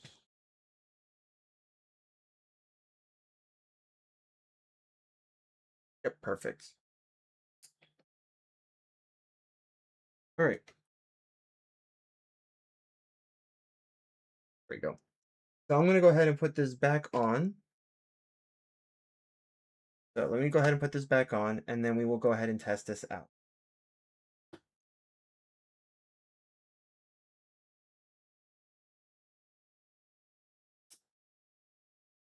Okay.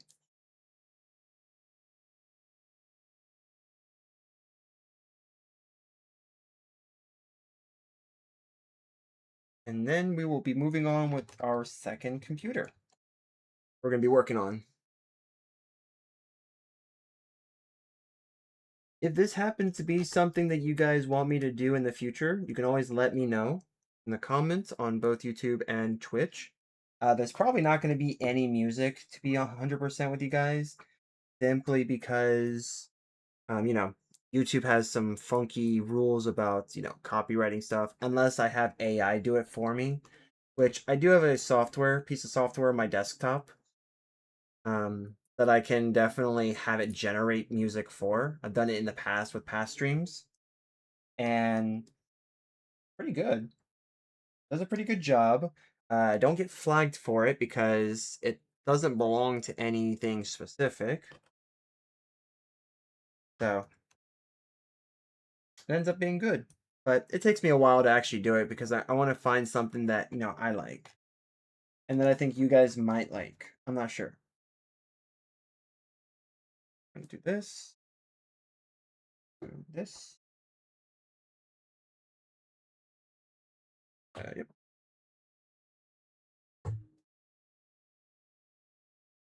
These you definitely want to do cross formation.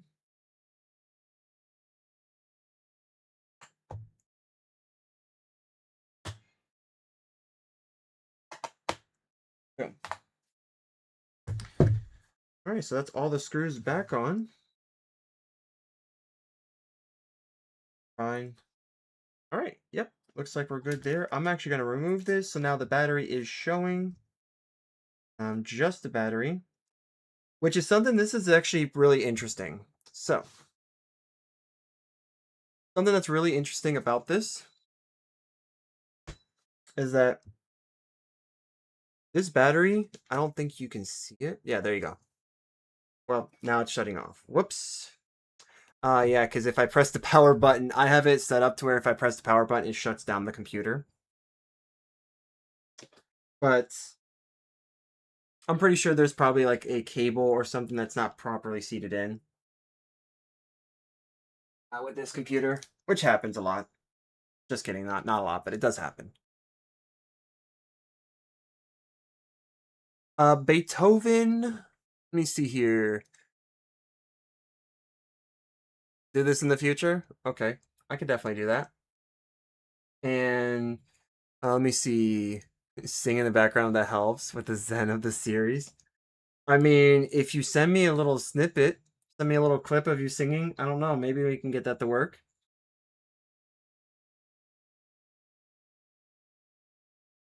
All right. So something that I actually found really interesting about this, the old battery, believe it or not, let me just see if I can.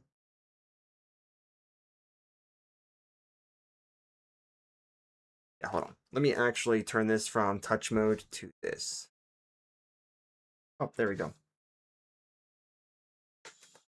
So, what's interesting about this is that this battery actually shows at 100%. The old battery, this battery, never charged to 100%. So that is actually something that's a tall tale sign. You want this battery to be 100%. This actually, the highest that it could go is 99%. And I found out through a report that with each minute that passed, it lost roughly between 1 to 3% battery. That's not good. That means that the battery was tired and that it's getting ready to go. It was starting to show the signs of it getting ready to go. Let's do something pretty cool here. So, you're probably not going to see much because the screen is probably just too bright. Let me see if I can lower that down for you.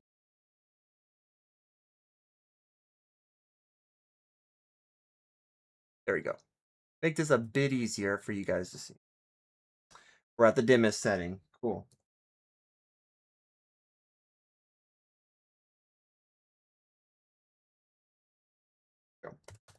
So if we type in CMD, this stands for command prompt. Essentially, kind of what's happening right now is that because this is not the original drive and it is a different drive, it is trying to learn. It's trying to learn everything with this drive. This is common when you do, even when you do clones, when you're cloning a drive, it's common that it should it's trying to figure out what this is. So welcome to the command prompt. This is pretty much where you can communicate directly with the computer and get it to do things that, you probably can't do normally. Or do little tips and tricks that can help it give you some telemetry or data. We're about to do that now. So we're going to type in power CFG. CFG stands for configuration. So power CFG / battery. Well, we got to spell report right. So battery report. So again, this is power CFG space / battery report. Once we press enter, it's going to respond and give us the location of where this file is at. Because it will generate a file and it tells me that it is located in my user folder, which is what the system's named after. So remember, this is your C drive, this is the location, this is the profile, and then this is the actual file itself. So that said, we're going to go ahead and go to that location. Because I actually have not adjusted everything here yet.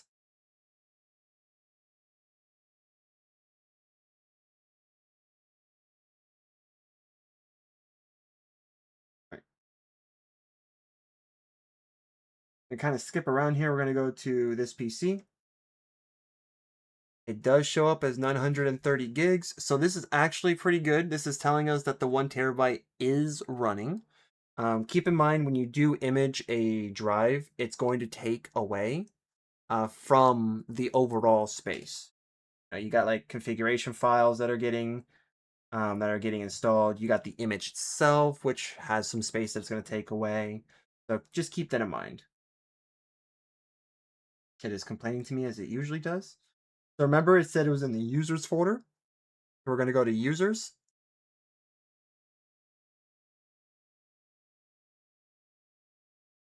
And then we're going to go to user. So I named this computer user. So that is why you see the user folder there. So we're going to go to user. And then typically it's going to be at the very bottom. So we're just going to go ahead and do this. As you can see down here, it says battery report. I'm going to go ahead and double click or double tap on it. And then that will bring up essentially it'll bring up Google Chrome.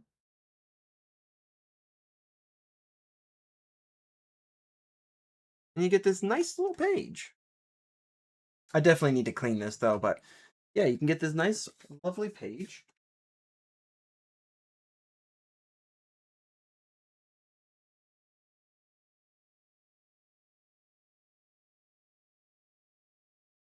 There we go. That should help a little bit.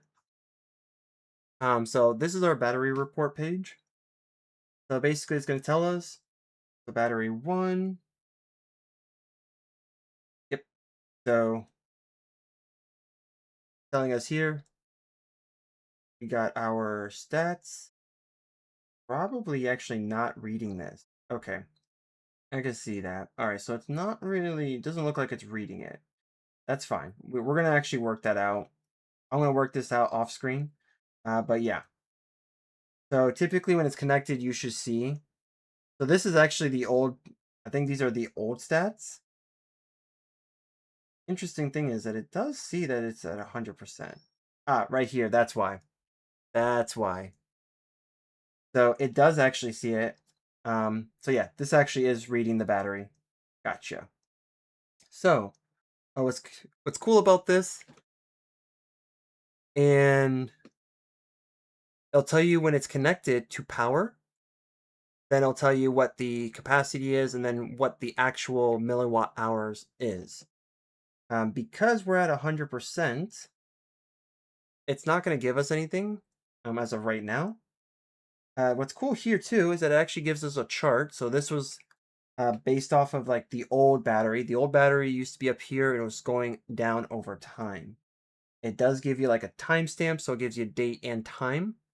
Tells you the state that the battery was in, how long the battery was running, and the degradation of the battery or the increment. So it's really cool. And then it tells you for that time how much of that battery was being drained at the given time. So this is actually really cool. It gives you a lot of data. This is actually really cool for people who probably keep their systems on for a lot longer than this. But it is nice because this is the part you want to see here. So it's the battery capacity history. A good thing here is that you can actually see when this battery was first introduced with this computer. So 9/4/2023. Actually, I've had this a lot longer than that, but yeah, for this from this time to this time, this was how much the full charge was. This was the old battery, full charge, and then what it was actually rated for. So this is how much that the battery is rated for. This is how much I was getting off of a full charge. So you can see there's a delta, which means that the battery is dying. It was essentially starting to go down. And you can see that over time, it was starting to decrease its efficiency, therefore kind of showing, hey, it's no good anymore. And you see here, yep, I did not switch the battery yesterday. So as of today, this is probably going to be new data here once we start going through and using this computer. But yes, right now it is the 24th, and we don't have data yet for the 24th. So there's no history yet. Battery life estimates. This is also really useful. This kind of gives you like a bird's eye view of how long it's going to assume that it will take with this battery's lifespan. Again, we don't have anything for today because we just installed it. This actually tells us here current estimate of battery life based on all observed drains since the operating system was installed. That's a lot of time. Of course, now that's not true anymore because technically we're still running off that same time and with the same operating system. We didn't redo it. And yeah, I mean, this is actually kind of crazy. What I'm also going to do with this system is that I'm going to back this up. These are all my bookmarks. And we're probably going to reinstall Acronis because, again, this is probably the best thing you should do with these systems. So that's actually good. We're going to go ahead and back this up. And then I'm going to do a reset on this device. So a reset you can do from Windows. It's basically going to wipe everything. That's why I have plans on doing that because now that we have a new battery and a new drive, I just want to make sure that everything gets reinstalled. I don't want any of the same problems from the old drive to transfer to the new one. So reinstalling through the reset option is ideal. Otherwise, well, you don't really need to worry.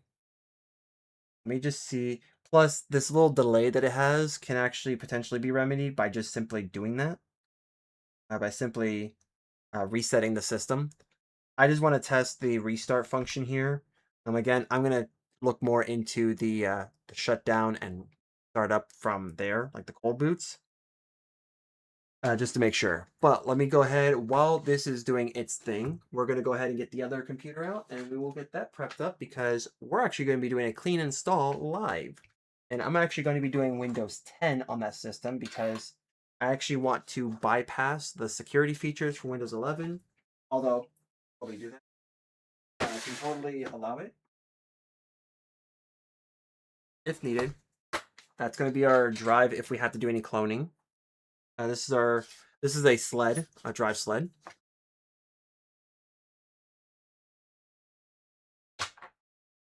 No, I didn't install it at all. This is actually one of the tools that are baked into Windows in general. So great to have if you want to know. It works on all computers, desktops, and laptops. In fact, if you want to know with the desktop, I can show you that right now. Let me bring up the File Explorer so that way we can actually get that up.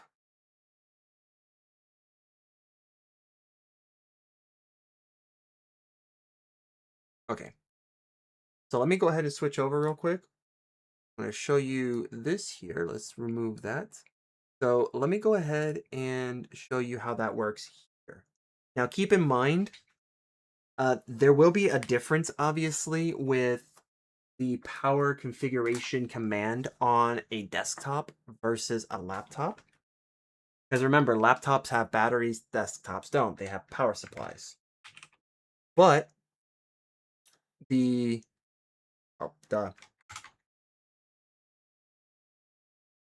But the actual process of asking for this information is the same.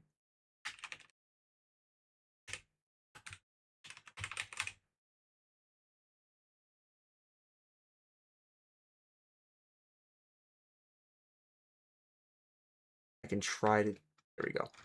So, power CFG, we're gonna go to battery report. Now if I do this, boom, it's gonna show it here. So let's go ahead and hop on over to that folder. So you notice right here,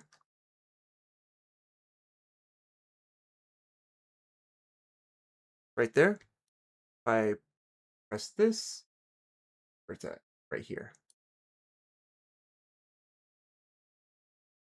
So battery report shows up, name on the system, such and such. Now remember, because this computer does not have a battery, it's going to show nothing for installed batteries. It still gives you the same thing, just remember there's nothing here. So it is quite interesting that this still works even if you have a power supply. Desktops have PSUs or power supply units, and therefore you won't see the capacity because capacity is not measured at all in the same way as it would be for a battery. But at the very least, you can actually see the active time when the power supply actually is running. Now, when you have your computer on, you won't get any charge. You're not going to get any activity here, but at least it does still give you timestamps. So it will still give you that stamp. So it's still trying to record the data. It just can't give you data because obviously desktops are built differently. But it's still communicated the same way. So now that we're doing that, we're going to go back to here. Dinosaur laptops are the best. They really are. In fact, actually, I have an old computer that we'll be working on. I don't know if I'm going to work on it in this stream, but we're going to be working on it at some point.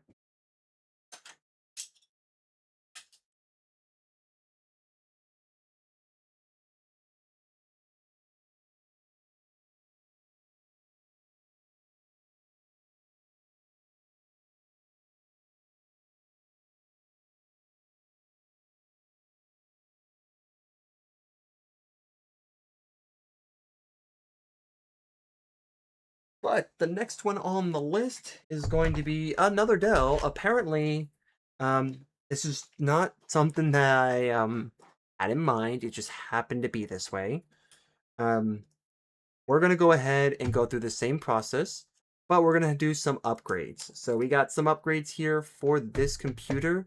I'm curious about this computer when it comes to taking it apart. I don't remember if this is the one that has like the RAM slots and different sides of the motherboard. You'll see what I mean when we get there. But we are going to be doing an upgrade. So this is a 1 terabyte NVMe SSD compared to the, I think, 128 gigabytes that this system has. But unlike my computer, we're not going to be cloning this drive. We are straight up just going to put a brand new operating system on here. Like I said, I'm going to do Windows 10. This system does, this particular computer has the means to have Windows 11. I'm just going to do Windows 10 so that way we can actually just get that over with and essentially have an operating system on here. And I also bought the charger for this. I did verify that the charger does work. This system actually works. So we could potentially just start it right up. I got this system like this, by the way. So I got this system very clean. It does have an 8th generation processor, so I do know personally that Windows 11 is like I can actually apply Windows 11 on this. If I press this, as you see, the power button turns on, that turns on, and then this will turn on. So boom. There's not much I can do. The panel is going to be a bit reflective, so bright lights probably not going to work. Wipe it with alcohol. Yeah, I'll make it drink alcohol, and then it'll be like, I don't remember what I'm supposed to do. And be like, good, this will make this process easy. Let me see. Thing I really want you to look at my dinosaur PC. Yeah, I mean, I have, again, actually, I could probably take it out. I got a PC that's pretty old. Probably had like Windows 7. Yeah, so this one's actually pretty safe. I actually do have a laptop that has personal information on it, so when I go through with that, I'm going to be doing this like I'm doing now, so it's going to be live. If I happen to know that the computer I'm working on is going to be one with personal information, you're just not going to see it. I'm going to get rid of that information, but let this be a lesson. If you are trying to sell any system, whether it's a laptop, desktop, cell phone, you should never, even something like gaming consoles. Gaming consoles, you should never have previous data on them.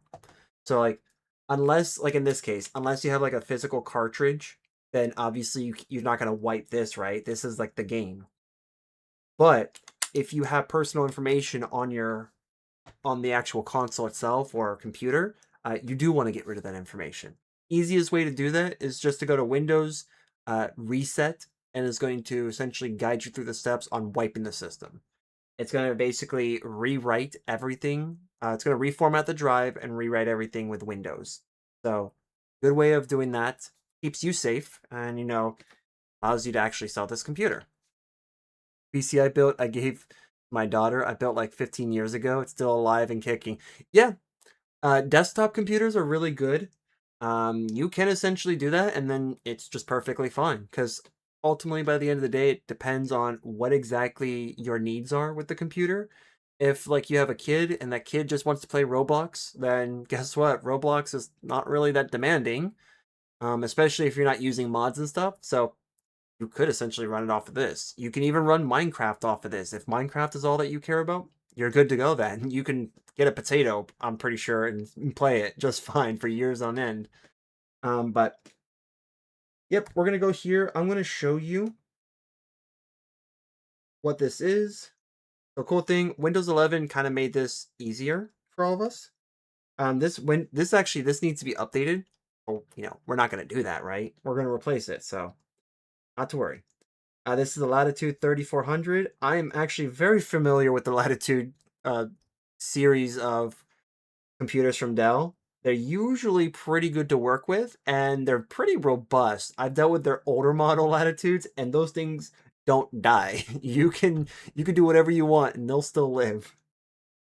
So it's got a 120 gig storage device. So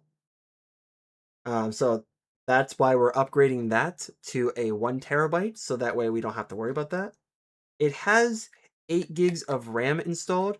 What we are going to do with this specific system is that we're going to upgrade it to 16.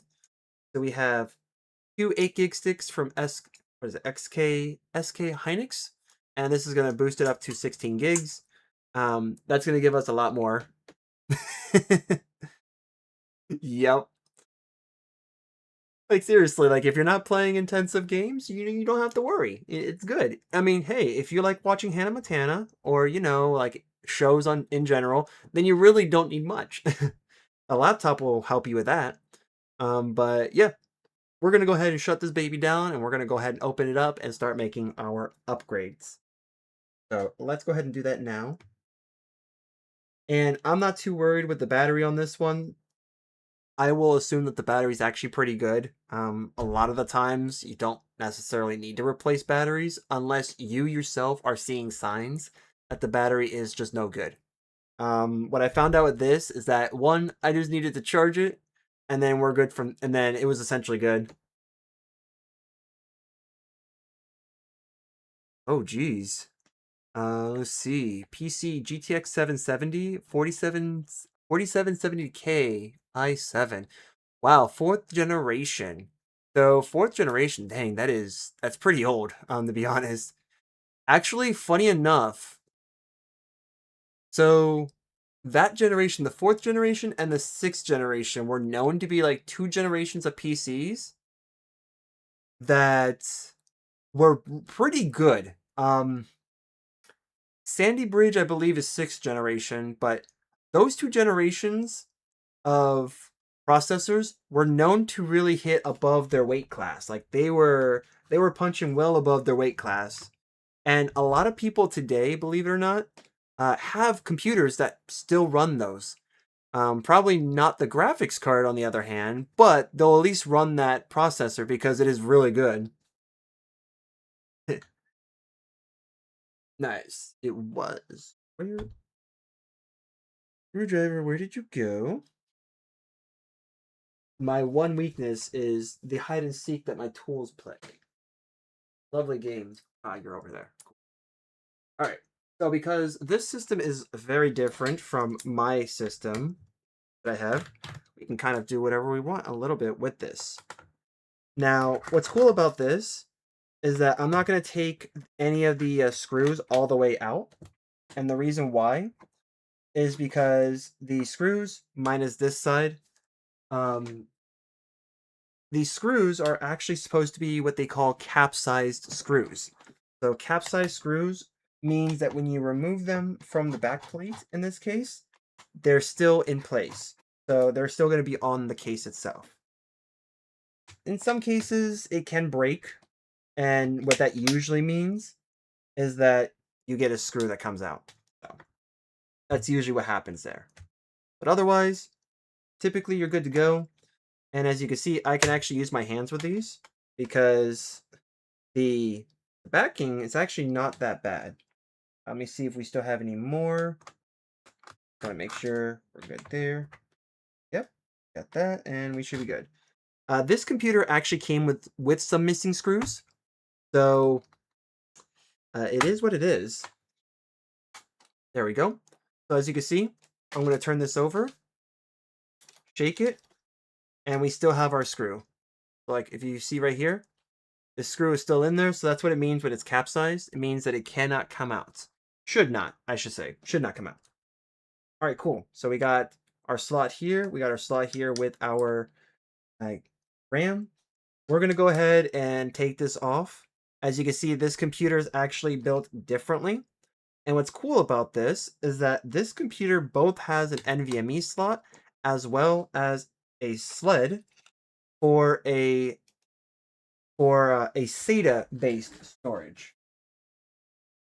So I'm going to use the hard drive as an example. This is a hard drive, a very old hard drive that comes out of actually one of these computers that comes out of. This is 2.5 millimeters thick. So this here can go into this. So typically that would like go here, for example, you have it plugged in and then boom.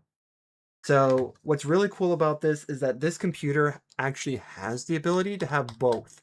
So you can have your main storage on obviously the faster NVMe platform, as well as having extra storage. Nowadays, if your laptop has a disk drive in it, you can actually get a enclosure that is the size of that disk drive that has one of these. So that way you could just connect something like a hard drive if you want that for higher capacity, or if you want an SSD. Yeah, I never had an issue until a couple years ago because eventually games would be too demanding. Tell me about it, man. Games are really demanding nowadays, but it can run many applications rather smoothly. Should not. That is the challenge. Yeah, good. Usually that also happens with like the previous owners, either them or if they took it to a shop and the person who was like unscrewing it was really like cranking on trying to unscrew it and then broke it out of the plastic. So I mean, this is plastic. So that's definitely something that can happen. Like this is just a plastic enclosure. The reason why this actually is just the screw straight in here is because that plastic piece broke. I was actually thinking about doing some plastic welding to help with some of the cracks here to like make them solid again. But I mean, like for example, like see this. I actually received this laptop with this particular piece broken. If I use a soldering iron, I would use it here to seal up that gap. But I mean, I don't know. I don't know if it's really worth that because by the time you put everything on, it's going to go around the port anyways, and you don't have to worry. So sometimes I think about that, but you don't necessarily need to if you don't want to.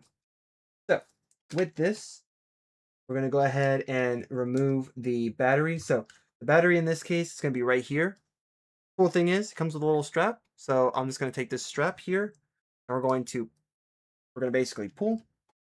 If we need to, we can use the assistance of our spudger because sometimes these components are stubborn. I'm actually going to also remove this because I don't want to break anything in the process with these components. There we go. Boop. And we removed it. Sweet. So, oh, duh. That was the sled. So, that's fine. We don't need to worry. We got the battery disconnected, so we're good here. Cool thing is, with these, all you have to do is just take the two tabs that are right here, pop them out, and it pops up. Boom. We're good there. Let's go ahead and remove this so that way we can get to that and see. These are actually a bit more what I'm used to seeing, by the way, for the types of screws we're going to be working with. So, oh, I can even hear it too. These are the spring-loaded ones. So the cool thing about this is that with spring-loaded or pressure applying screws, is that you actually kind of hear a little bit of a winding sound when you're both screwing them in and unscrewing them. You'll hear like a little eat sound coming out of them because the pressure is being relieved from them. Oh, this one apparently it has not really been tampered with too much. So I'm going to, I don't want to break it. So we're just going to go ahead. Because I could totally break like the foam and then be on my way. But, I don't really want to do that. So we're just going to go ahead, grab our handy tweezers here.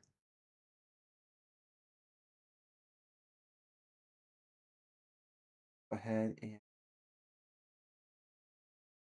go one side, push the one side out. Perfect. And, oh, huh. Apparently it just solved itself. Cool. Well, you know what? That's fine because it gives us the opportunity to clean this out anyways. So this is the heat. These are the types of heat sinks I'm used to seeing. And if we do a touch test here, ooh, okay, that's more indicative with what I'm used to feeling. This is dry. Like a known good finger. Yeah. So as you can see, this is very dry. So there was nothing left here cooling this down. And what's interesting, that's very interesting. So when they pulled this, they actually only applied thermal paste right here instead of here. Keep in mind, this is still a die that generates heat, just like this. So they only applied it here, but not here. So this particular component was getting hot, and this was somewhat getting cooled. Now this is probably getting hot because the thermal paste is all crusted and dried. So essentially, what I can guess what this is here is that this is the actual processor, and this is the graphics chip on this. So the graphics chip was just baking in the sun, while the other one was somewhat getting a crusty lotion applied on it, or crusty sunscreen. So we're gonna fix that. Good thing with this is that you could just essentially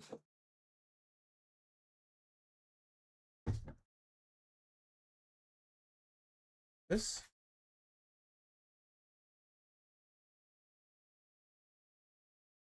and you don't have to do like what I do. You could just clean the top. This is all you really need to clean. But yeah, so you don't necessarily need to clean the actual chip itself because that doesn't really matter. It's just the dies you're concerned about because that's the surface that's going to actively transfer the heat, not the rest of the chip. We don't want any fragments of like paper towel or napkin in here because, when it gets hot, we don't want anything to happen.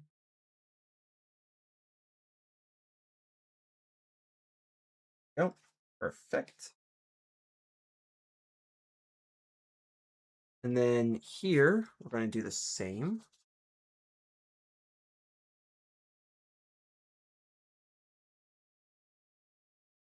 Oh, I see what they did here. Interesting. So what I thought was that they didn't do anything, they actually did. So this is something that often does happen when manufacturers don't want to just add extra paste and put the paste on this die and do and just like cover your bases. What they'll do is they'll actually take thermal pads and they'll apply thermal pads instead. Um, Thermal pads they'll do the job. Don't get me wrong. They do the job, and sometimes they do just as good of the job as the paste, if not better, in some applications. And it's easier. It's quick and simple. You don't have to worry. I personally don't necessarily do this unless it is something that's already been done. If it's already been done, sure, I'll just keep it going. But if it hasn't been done and somebody did that, then I don't like that. In this case, if you really wanted to be cheeky and like kind of like cheap out and not use thermal paste, you can use a thermal pad on both. Like you can use the pad here and you can use the pad here to essentially cool the system. Um, I use thermal paste. Paste is what I prefer. Um, you can have full coverage, whereas the pad only gives you so much surface area that it can work on. But yeah, so good here. We're not going to do anything with the battery. We're just going to leave the battery as is. As far as I know, We only just have those two. Yeah. We only just have these two. We're not worried about this, so we're gonna leave this. This is good enough. Dell batteries, to my knowledge, have always been like pretty consistent with their lifespan, so good there. Can't complain. So yeah, let's go ahead and do this. To go grab our thermal paste. We are using, by the way, some Noctua thermal paste. So yes, this is based off of the fans, the famous fans.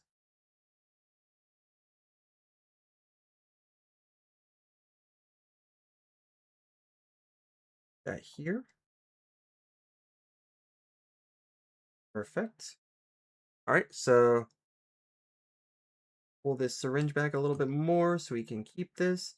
This is supposed to come with 10 grams of it. I do have another one in my tool bag. I actually have a whole drawer that's full of thermal paste because you just never know. And they all come from different ones. Can someone come over and make my cat stop parkouring around my entire living room? I don't know, man. Gonna have to get a specialist there. Maybe get Steve-O. Try to see if you can call Steve-O. He might be able to help with that. Yeah. So usually a lot of the times these types of screws also, if you notice, are capsized. So they are in the like they're in this plate. That doesn't always happen like that. You can have them or they're not. But in this case it is. So now that we have our goop in place, we're going to go ahead and do this.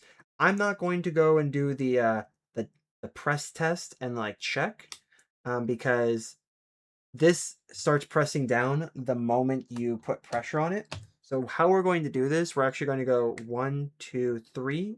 You will press down a little bit so that way you can start it up. 1, 2, 3. 1, 2, 3. And 1, 2, 3. So all these screws now should be making contact. I can see now it does. So now we can tighten the rest down. This you do want to do a cross pattern. So 1, 2, 3, 4, or 1, 2, 3, 4, or obviously opposites. So we're gonna go down like that. So go here. Oh, perfect. And perfect. Perfect. So it stops there. There. All right. So we're in. So we're good here. This is now good. The paste has been applied. I'm going to go ahead and blast out this fan.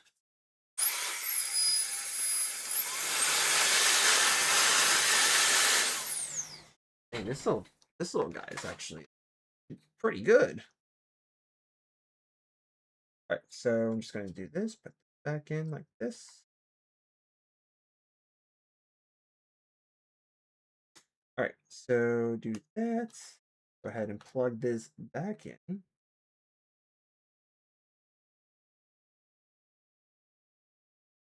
Perfect. Perfect. And now we just get our screws and we are essentially good to go. We can go ahead and put the RAM in, and then we can put the storage in, and then I will show you guys what it's like to image a device.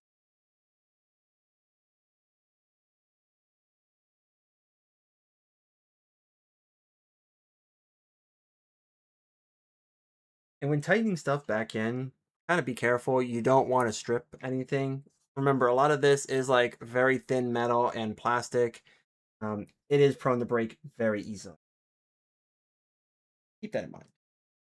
We're going to put this back in. We don't want to lose that. Perfect. Place. We could just tuck that back in like it was before.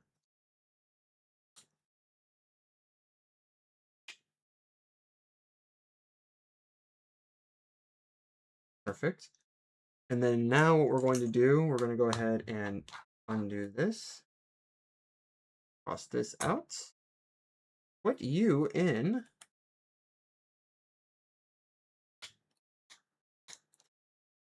And of course, the cool thing about having a drive, if you buy a drive that has not been initialized, so for example, has not been recognized by the computer, how to hop away for a few minutes. What was the chief complaint for this PC? So I think the main complaint is that they were not able to determine whether or not this actually worked. That's literally what, like, a lot of the I'll tell more about that, but yeah, we're gonna go ahead and put this in. Cool thing about a drive is that if it's not initialized, the computer just doesn't simply see it.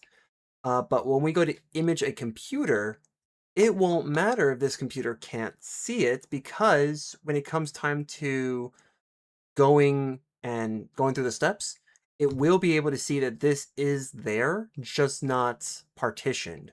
Because that's the only difference between an initialized drive and a drive that's not initialized, is whether or not it's partitioned.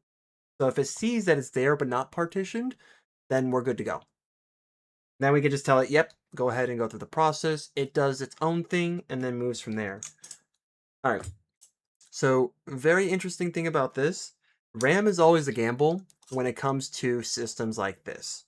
Why? Because one, manufacturer, but ultimately compatibility. So I do know that this is a DDR4 system. Why I say this is a DDR4 system, and I know this, is because in something like this, hopefully this could like zoom in a little bit, or at least like clear up. So if you notice here, it says 8 gigabytes and it says PC4. PC4 is actually another terminology for DDR4. So DDR4 is essentially what we have here. We got 2 of those sticks. So the worst thing that can happen is that this doesn't work and we go back to the 8 gig stick, which is perfectly fine. The other thing is that it does work, and then we're smooth sailing and hoping that the system actually recognizes this. That's really interesting, but it did go in. So it went in. We had no crunching sounds, so we're good there. It did slide into place, which is what it's supposed to do.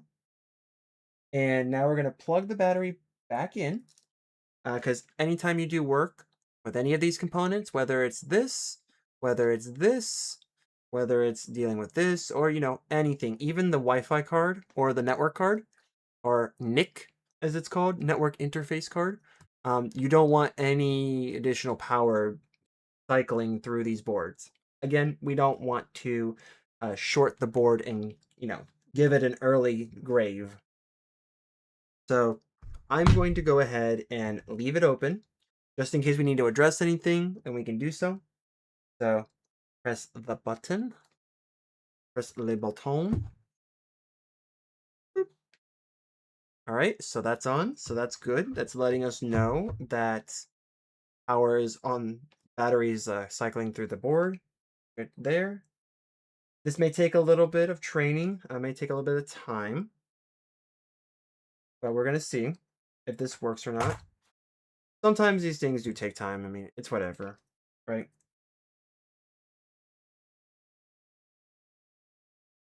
There we go. So that's good. That actually lets us know that it posted. Post is good. Tutor no worky. Take notes, infinite, this will be on the test. So it does work. I wouldn't say you passed, but it does work. Oh, drawer of goo. Oh no. So this is actually good. So what this is telling us is that A, the computer boots, it posts, which is great. What you want to see. B, it is just telling us that it notices that it no longer just has this, right?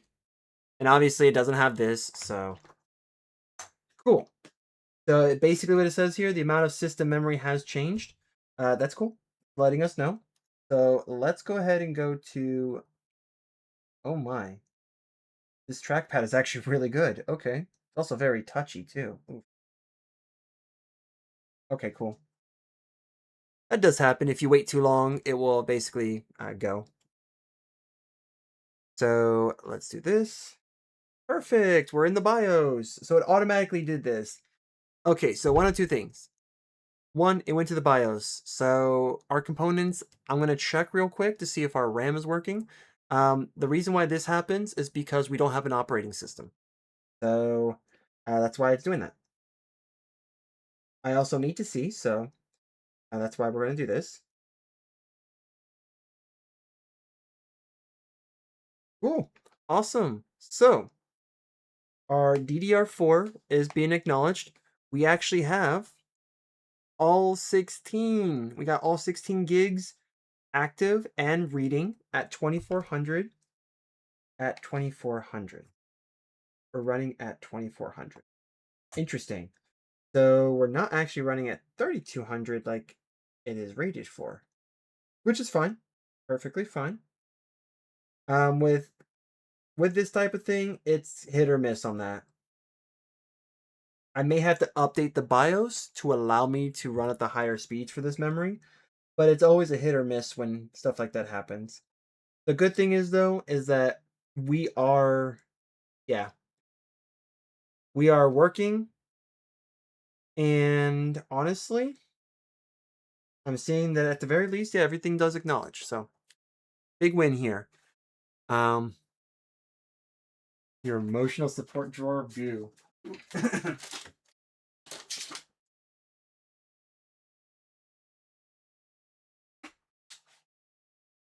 Just want to check this flash drive, making sure that this is the right one. No? Okay, cool. We could run Windows 11 actually, because I believe I could just get Rufus and then just flash it. Yeah, I could just do that. Let me do that now. I'm gonna go on the desktop and flash this drive that I have. Let me see here. Type in that. Perfect. Perfect.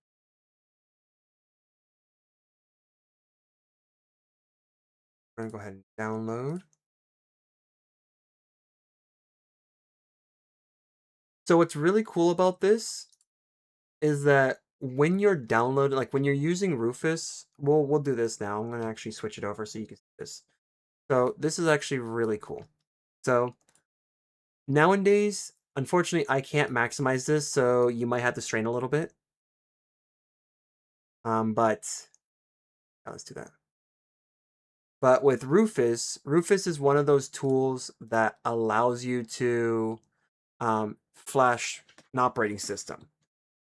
And you can do it from either an ISO, which is, think of it as a virtual disk with the operating system. So like in the past with Windows, you would either have floppy disks or CDs, if you go that far back.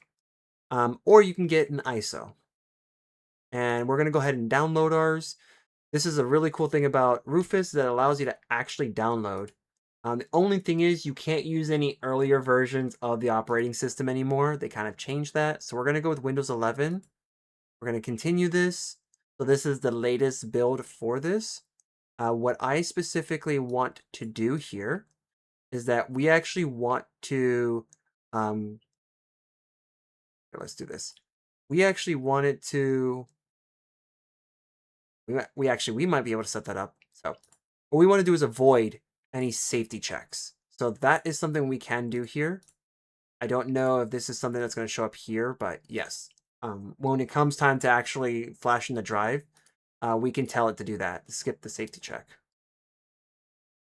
So, yep, we want x64. By the way, this is for Windows only. So x64 or by64 is Windows. ARM is typically going to be Linux slash like phones and stuff like that. We're going to go desktop because I don't really want to put it anywhere specifically. So we're going to let this do its thing now. So it's got the image right here.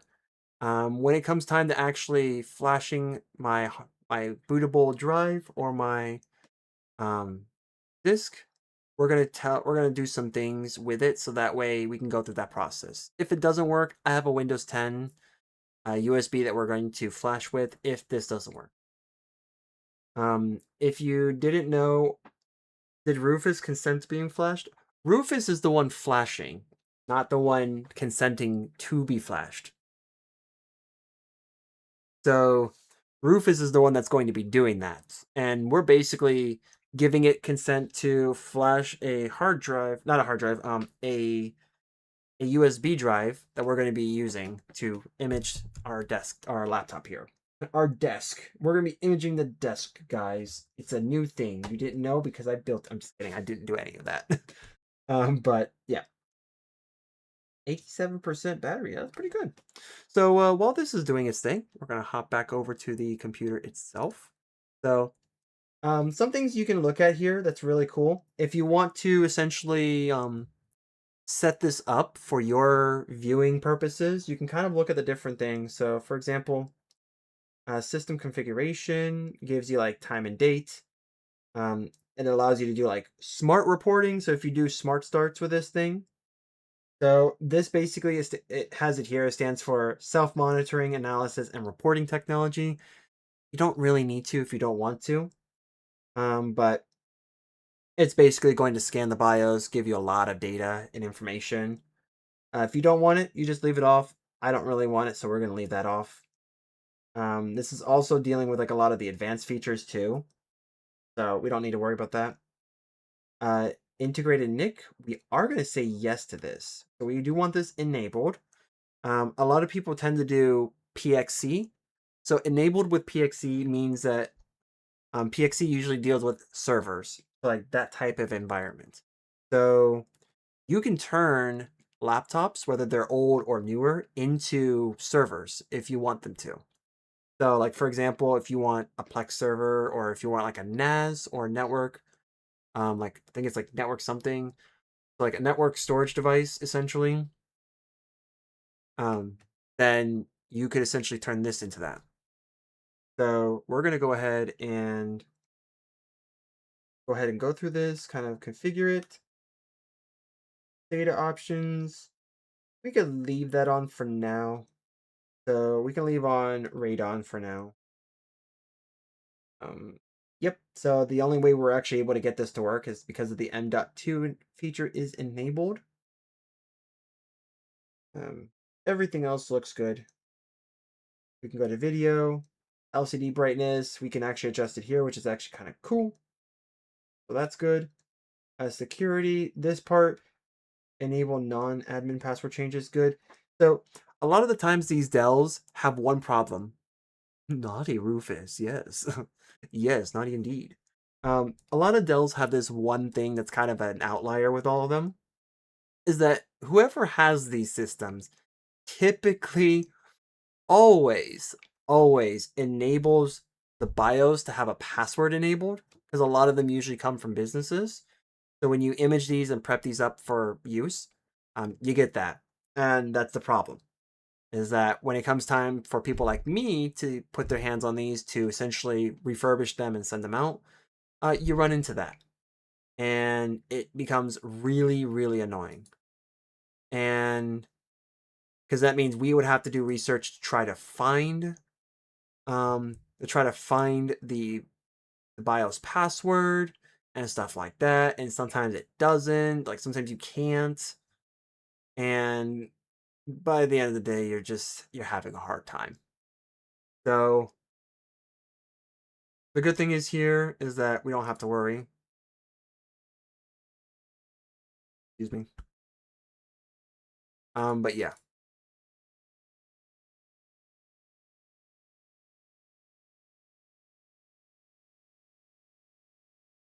So, I'm also going to look at performance. We're going to see what we have here. Hyper-threading technology is good. That means we're allowed to use all of our processor.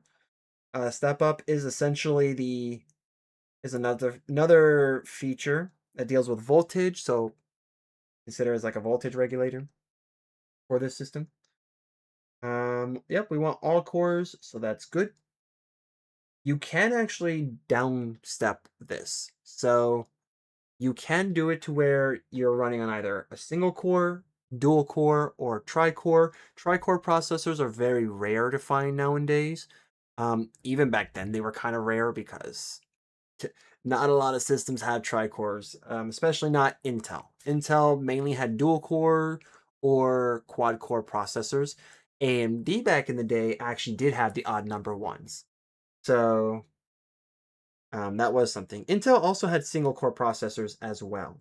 So that was something that was not uncommon for them. All right, we're actually going to leave this. So we're going to leave power management alone. There's not much there we need to change. Virtualization. So virtualization is something that if you don't really have a use for it, then don't have it on. I'm actually going to leave this off because when it on, let me see, when on, system will be able to perform virtualization technologies for directed I/O. So we're going to leave both of these off. Basically, what this is explaining when it comes to this, virtualization is the ability to have a virtual machine. When you use stuff like VirtualBox, vSphere, or Virtual Sphere, those are two types of softwares out there, among others, of course, that allow you to create a virtualized environment of whatever operating system you want. In the IT world, that is something that we do use because we may want to test a certain version of something, such as like maybe patches, updates, and if we want to configure a system for that, we might want to test it in a virtualized environment first to see if said patch or anything works. If not, then and everything is good, then we just push it to production. If we do have to make adjustments, that's where something like this comes in. Because this is actually letting us know that it has it built in where if we wanted to, we could have this enabled, then use something like VirtualBox and be able to use like the ports on the side of the system for that and go from there. So we're going to turn it off because no need to have it. That's something that is running. And if that's something that's running, then obviously that's something that's using resources. We don't want that. BIOS recovery on from a hard drive, that's fine. We can keep that. Let me see. System logs. System logs is actually really good to have in something like this. This gives you pretty much a report card of what the system was doing, how it's doing. This also allows you to see if there's any issues that are coming up, which is super useful. Yep, we're going to go ahead and going to clear this. Yep, we're fine. Since we're going to be doing something, we're going to be using everything that's going to be new. Are you sure you want to clear this log? Yes. Cool. All right, cool, cool. So I guess that's going to happen on restart. Support assist. This is for like flashing back the system. So yes, save our changes. Since this is the option. What is it? This is the advanced option. So what does basic look? You know what? I guess all right, awesome. Gonna leave it at advanced then. Good. Okay. So we're good here. We're gonna go ahead and exit. And now this will restart the system. So once we do, we're actually gonna shut this down and then go through the process of essentially. Yep. All right, cool. So it's a beep code. That's a beep sound. So computers have they'll either do like a flash or a beep to let us know. Right now, because we did some changes, it's going to go through and start checking everything. So it's testing the memory that's currently in the system, which is good because if it's bad, it's going to let us know. So good there. Let's hop back onto the laptop or desktop and then go from there. So let's do this. I want to see something here because I know that this has it in it to be able to do some things that I need it to do. That's checking for bad sectors. Let me see.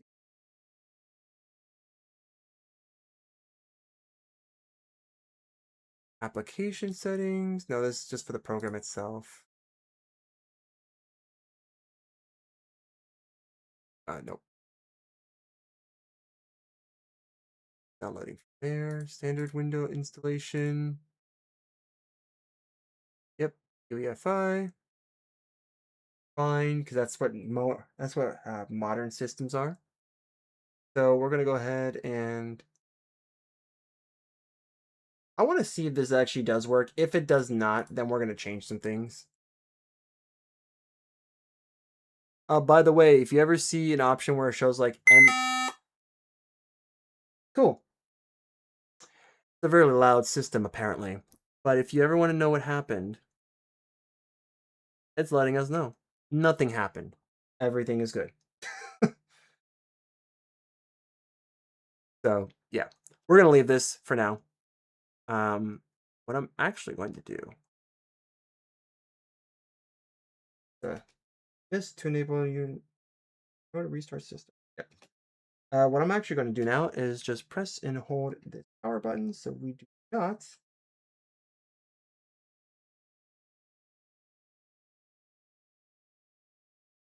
There. All right.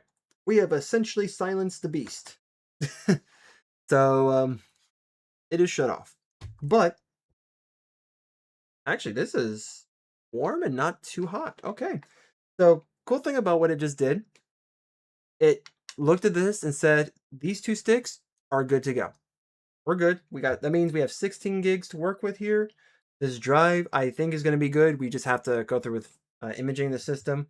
And then, of course, I heard the fan turn on, so the fan is actually going to work as intended. So we're going to put the cover back on. Putting the cover back on. And we can screw this down because now we got the confirmation from the system that it is happy. It is happy with everything that's in it.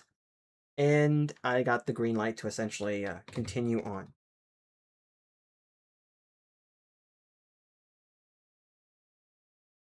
Oh, yeah, that's that one. Gonna stick this back in.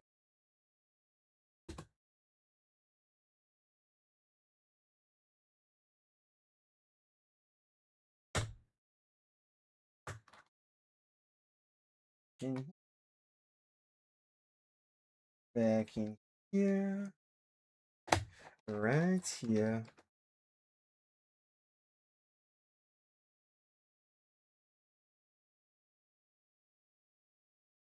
Now it is missing a screw. There's a hole here that's actually missing a screw, so I'm gonna leave that for now. But when I go to sell this computer, it will have the screw in there. Not much I can do in terms of like what is possible at this point. Same thing here. Probably the only thing I can do is maybe have a washer. Find a washer that's like that big and figure out how to do that without like ripping the plastic in there. But yeah, it's going to be a pretty interesting thing. I mean, I could probably like customize, like modify my own, like use plastic in here, weld it, and then um put a screw through there and kind of like thread it. But it's a sloppy job at that point. I don't think I really want to do that. That will take too much time, and I don't think that's worth it. So we work with what we have. All right, good. Looks like everything is nice and snug. We got our network port here, full size HDMI, so that's really good. We got our barrel connection here. Two USBs. These are probably 2.0s to be honest. This is our headphone jack, which is really cool. And if we flip this over, we have we got a SD card slot here, another USB, and we have what looks like a DB15. So this is a DB15, or otherwise known as a DVI port. This could also be a VGA port. Actually, this might be more indicative of the VGA, because VGA did come in both 9-pin and 15-pin configurations. But yeah, we got everything. Let's see if this actually works, or if I have to put an email down. Oh, hold on, wait, what? Too big for the to select target. Too big to select target. What do you?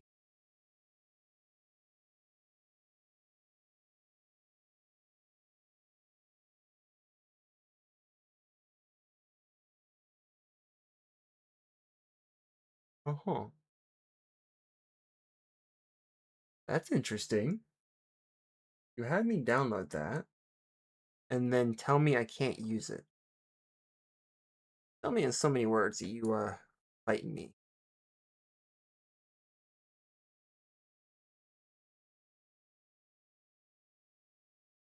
Well, you know what that means? We're just gonna go do this. So, scene. Apparently, this is giving me the error that is just too big. So what we're going to do is download. We're going to download Windows 10. Screw 11. And downgrade to 10. Essentially, what we are going to do, and this is something that you can also do if you choose to, is download the step down version, so 10 in this case. 22H2 is the latest version for this. And essentially go from here. You would go ahead and like this actually should not be an issue. Yeah, English International should not be an issue because even someone like me should understand that. Well, fine, we'll use United States. That works too. We are unable to complete your request at this time. Some users, entities, and locations are banned from using this service. Are you saying that the US is banned from using Rufus? Apparently. Okay, that's interesting. This does happen. Fret not, guys. I will fix that. We're going here. When in doubt, go to the website. Download. We're going to use the standard one. So, yeah, standard. Yep, sure. Okay, let's try this again. Download.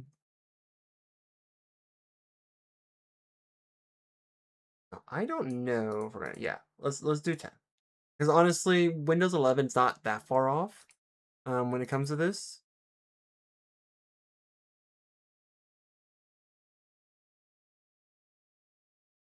I'll try US again. If this actually does this is from this website, by the way. So the US is banned from using Rufus? Is that what we're saying? I guess we'll go international then. Are we saying that I can't do this because it's banned?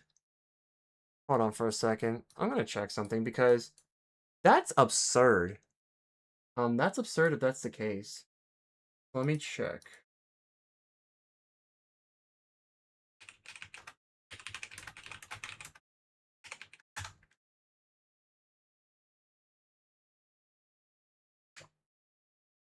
Okay. I see. There is an issue going on with it. Legitimate open source. However, Microsoft has frequently implemented server-side blocks targeting the script Rufus uses to download ISOs, often causing errors that look like bans.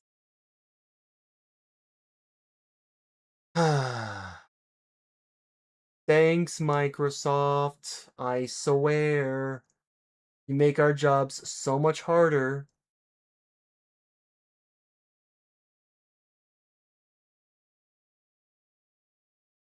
Yep, so still there.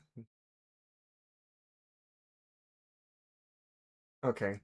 So that is really annoying.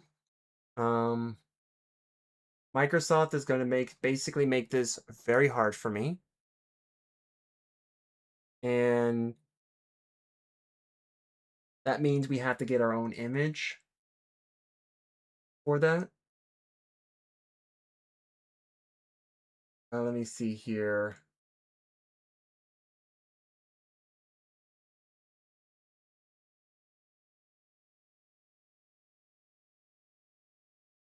Sure.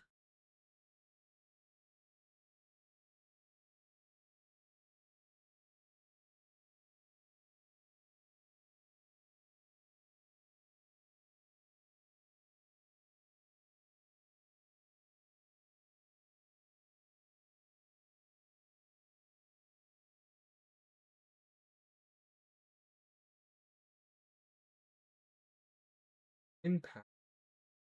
I've heard of WinPass. Okay. All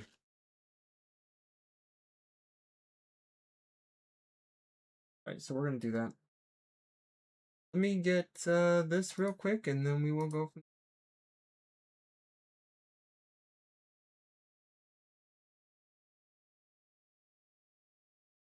these are some of the things that we have to do just to basically work around.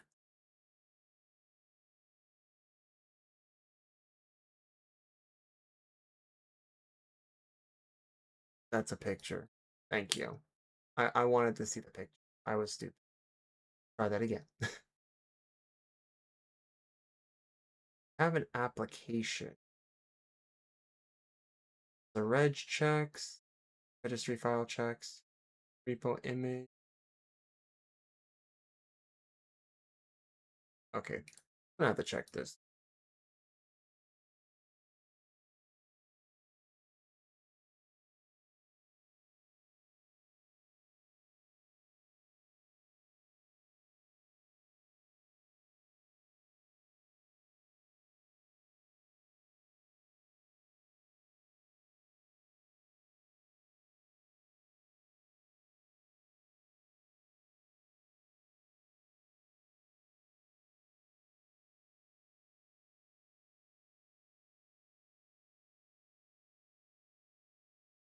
Oh, that's why. Okay.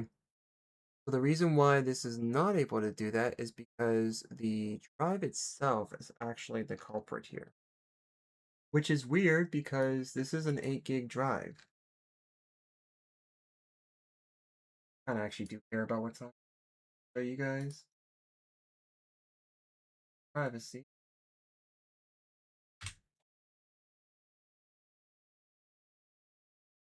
Format this.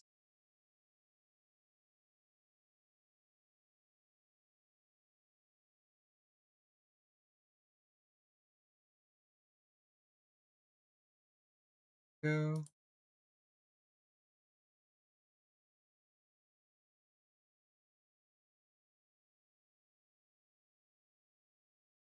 All right, let me go ahead and bring that back up. This. Guess we'll use the older version.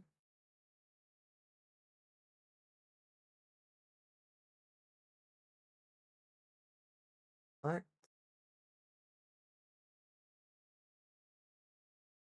iTwip.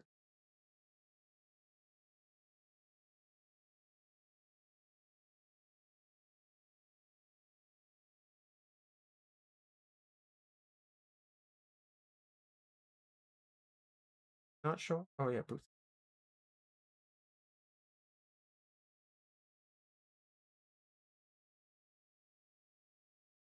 So download the version. Should have just kept it too. Oh well.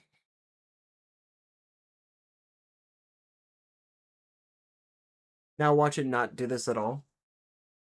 I mean, if worst comes to worst, we download it from Microsoft, right? Gotta hit the hey, good night. Thanks for the science lesson. Yeah, no problem. If anything, we can always just go ahead and download it from Microsoft's website. Probably gonna have to do. Yeah, because you know what? They want to control everything, so we'll just go ahead and do that.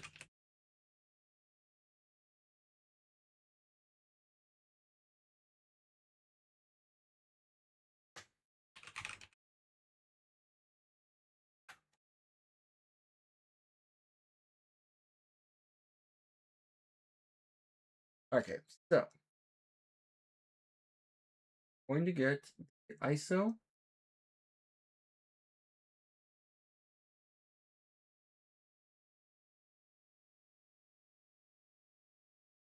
At least 8 gigabytes. Firm.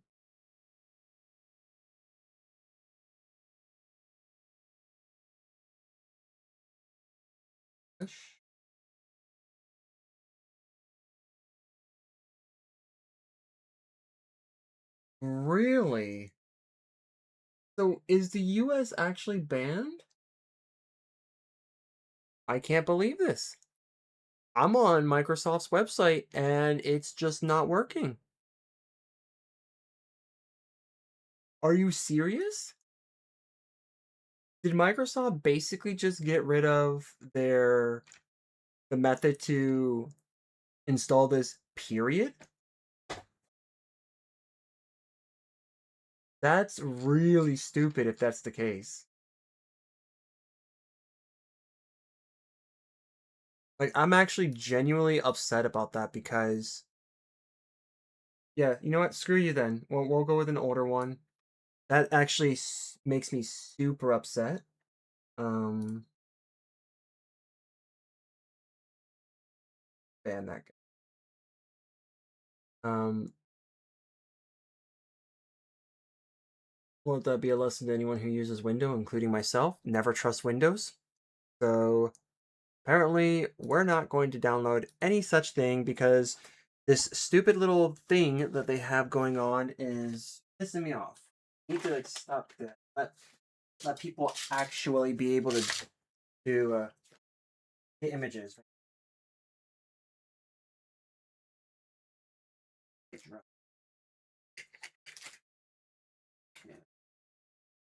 Cool. So we're gonna be playing Russian roulette then.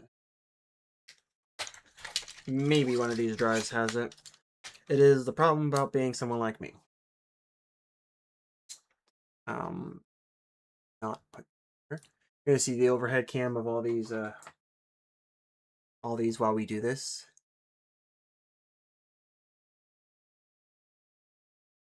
Okay. Right. Oh, there it is. Yeah, so that's not it. Good thing I did not do that. That's private information. This one, let's see. I blame Tano for the ban. Yeah, just blame them. That's what it is. It's their fault. All their fault.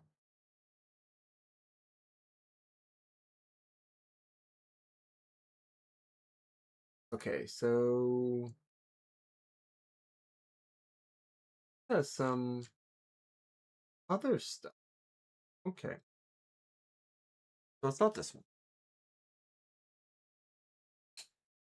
This used to be a 8 GB hard drive, I guess, or not hard drive, thumb drive, I guess is no longer. So that's fun. This one might actually.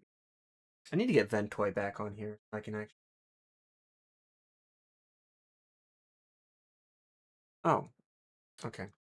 You could do this. Throw that over here. Cool.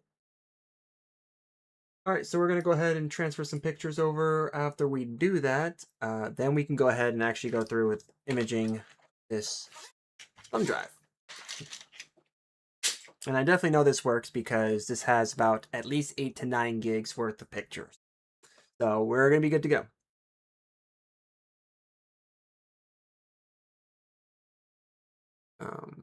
So while we're doing that,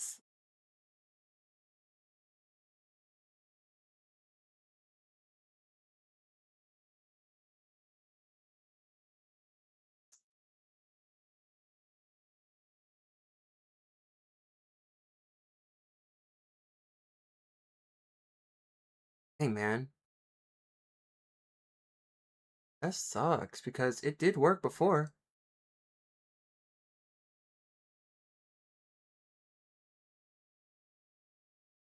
That makes zero sense why they would do that.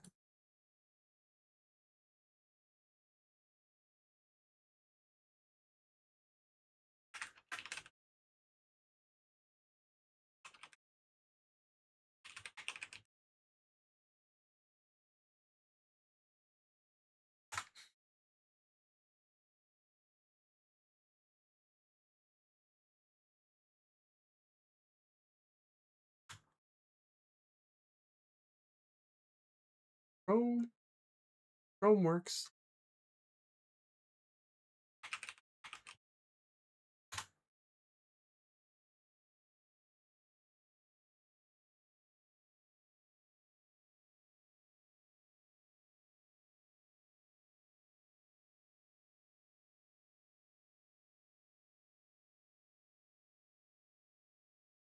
We get the same issue.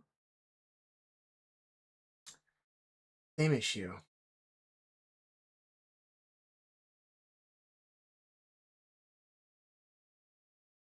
see here.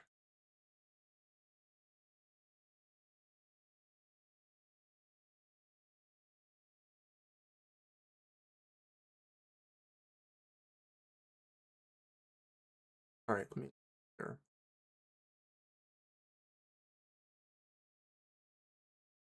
All right.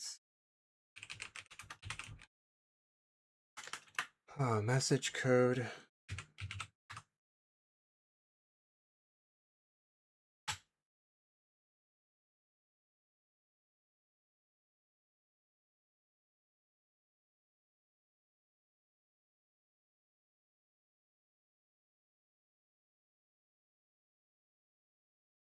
What? Serious? That's actually really stupid. Okay, that's really stupid. So according to the error code that I have, the reason why. Okay, that actually might make sense in context to the current browser I use because I do not want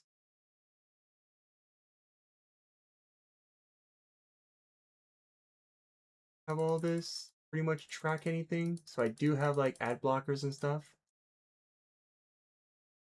Does make sense. Doesn't affect that.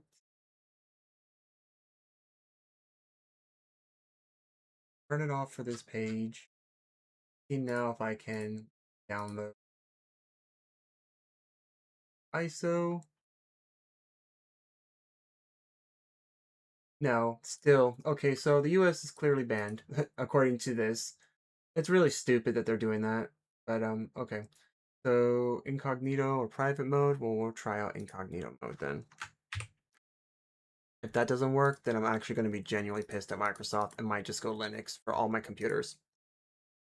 Because yeah, Microsoft should not be like basically stopping us.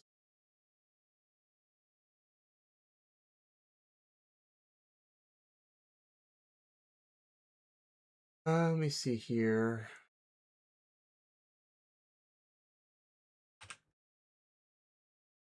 Oh,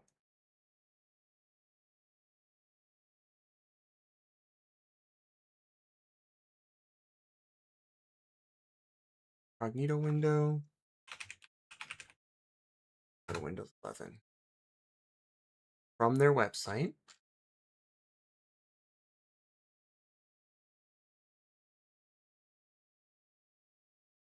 English for the United States. Of course.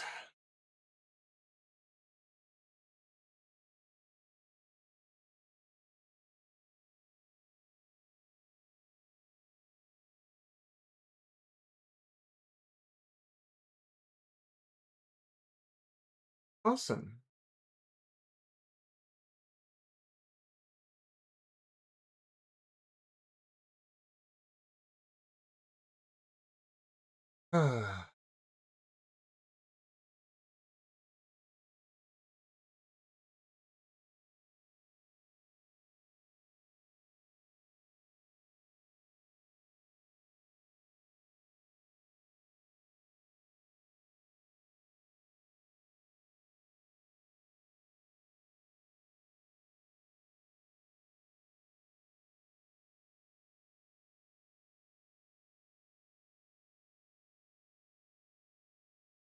All right. So let's actually give that a try. It said that we can also try doing this from our phone, which is a bit weird to do this, but sure.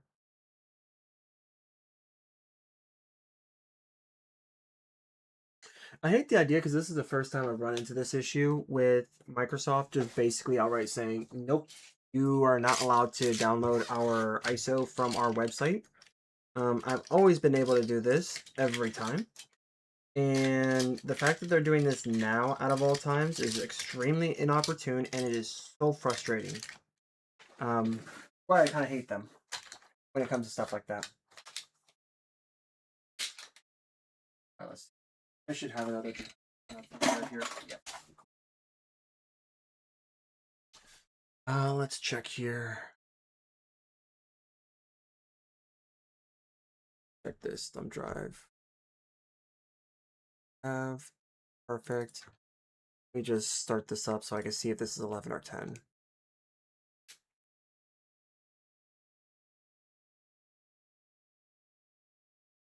That looks like 11. Please don't let it be 11. I want this to be 10. 10. Yes. Okay, it's 10. Awesome. We're going to work our way around this. Screw Windows. Screw Microsoft for this. I got a drive that has 10 on it, so we're going to use this. Cool. So this is the drive we're using. Good thing I have Windows 10 on this drive, because if not, we're going to be in trouble. I'd have to say, screw this, I'm going to have to do this another time, but we're not. We're doing it right now. I actually do have a drive out there. I think I got like a version of Windows 11 as well, somewhere on one of my flash drives, but is Microsoft being Microsoft? Probably, yeah. They're basically saying in order to make this work, you're probably going to need to like do multiple things. A lot of it was like removing ad blockers, which I use because I actually value my privacy when I'm online. Don't want other companies spying in on me and collecting my data.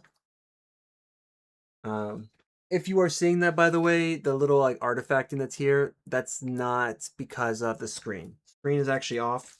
That is because of the camera.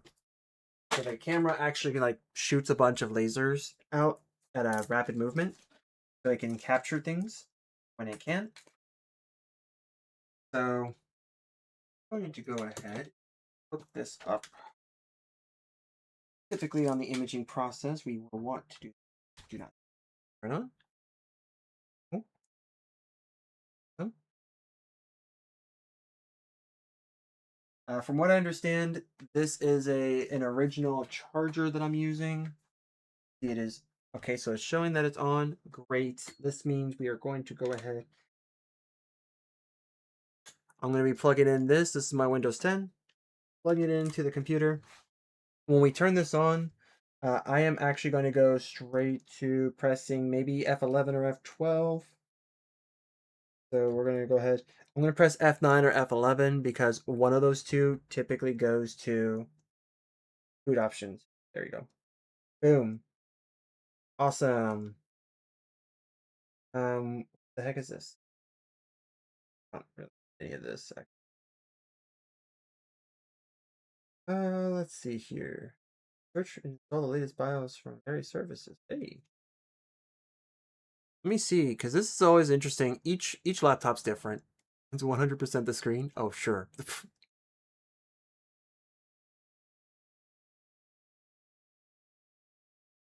Okay, so I guess that is. Oh, yeah, right there. Boot.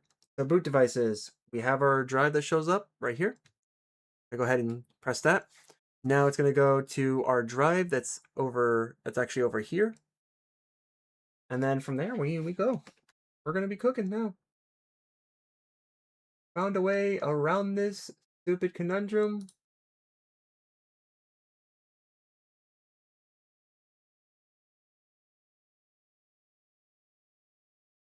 Just like anything else, it's going to take a little bit of time. Computers go through what they call training. They go through a training phase.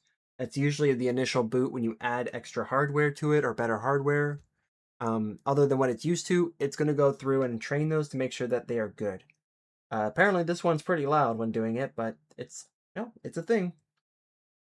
Go ahead and install this. Typically, we usually have like at least one or two different operating systems. I believe I have like the boot, like the software for Windows 7 on here, like in somewhere in my like various hard drives and whatnot. I have like a Windows 7, so it's if we wanted to go with that, we could. Do we want to? Probably not, but we could if we wanted to. I have to find it again if I can get it. So interesting about this. So when you see something like this where it says like upgrade and or custom install is what we're going to go with because we're doing this for the first time. Anytime you do like an initial boot or like an initial image of this device, it's always going to be custom. upgrade is only applicable if you have an operating system. And let's say you're going from like Windows 7 to Windows 10, that's like by 64, like the times 64. That's the only reason why you're going to do that. Otherwise, yeah, we're going to select the bottom one. You probably can't see it now because it's like super bright, but yeah. Try to help you guys out with this. Here we go. So as you can see, it's seen the drive, so we're good there. What I'm actually going to do is we're just going to delete this drive. It's not going to get rid of it, guys. It's still going to be there. Basically, anything that was formatted, it would get rid of.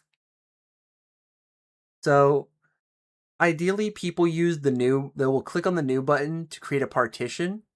I've actually had to do this at most probably like 1 or 2 times out of all the times that I've imaged computers. I've only done this 1 or 2 times. Why? Because the particular system is a bit picky on the imaging process, so it will require that. Otherwise, as long as you have it selected, you just click next, and we're off to the races. Oh, I see. Yeah, this is definitely a camera issue now. But yeah. But yeah, we're off to the races. It's going to go ahead and do its thing. So once we're done, you're going to see the screen turn off and then it will boot back up. At that point, we may not even need to have the drive anymore installed because that's what this is. This process here is essentially this getting everything. And yeah, so we'll be right back with this. Let me just go back. I'm going to go ahead and drink some water here and enjoy our time. And we'll save the other computers for a different time. Because sometimes this can take a long time, sometimes it can take no time. Typically for me, if I'm not recording this will take me no time at all. In fact, this will just be put off to the side and then we'll be doing other things.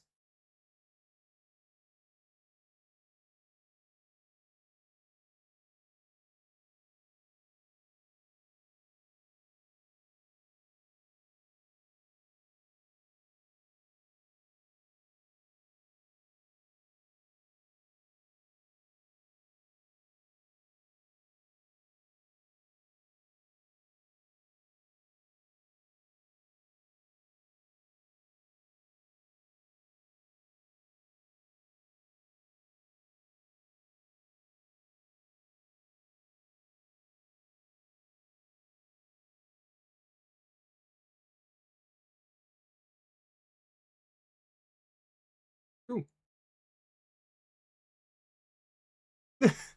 I know, riveting, right? This is the best part of this process. Riveting. Let me go ahead and give you guys some insight while we wait for this to do its thing.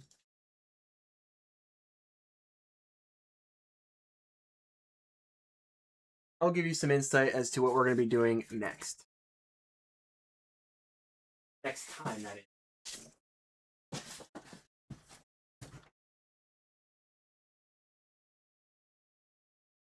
Next time on Dragon Ball Z. We got a ThinkPad we're going to be working on. I have not really opened this too much. It's actually pretty dirty under there, I can assume. Yep, so we're going to have to take this off. I don't even think I really, yeah, I didn't even bother screwing this in. But yeah, this is pretty much a sneak peek of what we're going to be doing. This has 2 of these, by the way, so the next time we do this, I'm actually going to fully take this board out because sometimes these have the slots like this, but one is like on this side and the other one's on the other side of the board. So I may have to take this whole board out just to essentially upgrade this, because we are going to be upgrading this with DDR4 RAM as well, because we have 2 kits. This one's unique. To give you some insight, it's unique because we have an active, according to Lenovo, they actually identify these 2 slots as an active battery slot and a standby battery slot. We have both. We are going to be using both in this system. And this too also has this. So The only difference with this one is that when this comes in, then we can go ahead and do the upgrade for this because I have one of these coming in. And of course, this one's pretty dusty. So I'm going to have a good time dusting this system. And as you can see, the system right here, the heat pipes are right here. This has 2 heat pipes, by the way. Some systems have 1, some have 2. Some have like a funky design where like one goes this way and the other one goes that way. Um, this is an older system, despite the fact that, let me see here. Despite the fact that this has DDR4 RAM, this is a bit of an older system. One, this is the main giveaway if it wasn't that obvious. Most systems don't typically have a docking port at the very bottom of their system. So even though this is running RAM that's pretty common, just know that this is going to be a little bit older. Oh, snap. Hold on. Back to the front. We're going back to the front. Boom. We got ourselves the image. It is going well. I'm actually going to leave the flash drive in here because that's usually what I do. But yeah, we got ourselves an image. It's probably going to be annoying. It's probably going to be loud and tell us, hello. Yeah, this is actually the cool thing about Windows 10 that I wish Windows 11 did, but Windows 11 didn't do this because they forced everyone to do this. So we had to find different ways to kind of get around this system. I do have a version of one of these types of like imaging systems, like this image that avoids this. It kind of like avoids the safety checks on 11. But this right here is something I wish we had in Windows 11. And obviously, this is probably not going to be a thing in 12 either, even though there's a bunch of articles saying that they may restore some functionalities, such as the I don't have internet button. But Windows 10, awesome for this. Windows 11 did, or no, sorry, Windows 7 kind of did something the same way too. Well, with Windows 7, you didn't actually have to, put in your key. With Windows 10, you don't have to put in your key. That's interesting. Typically, that doesn't work like that, but let's find out what it is noticing. If anything, we could just do the reset this PC and call it. It decided to jump. That's cool. But we're going to test this out. So once this logs into whatever, then I'm going to go ahead and safely detach this, and then we will do a restart to see if it actually works the way that it's supposed to.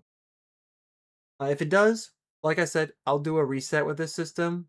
I'll wipe everything and then have Windows 10 reinstalled from this system. Because when you install an operating system on a computer, it actually saves a local copy of that whole installation process, like the image itself. So the process that we were trying to go through with getting the drive and whatnot to image on Rufus, there's a copy of that technically here. And right now it's installing it. It's getting drivers initialized because there's no access to the internet right now. It's only going to install basic drivers. Oh, that literally is just how that looks at the end of the day. So we essentially got it. Let me just check. I want to check something here. Still loading everything.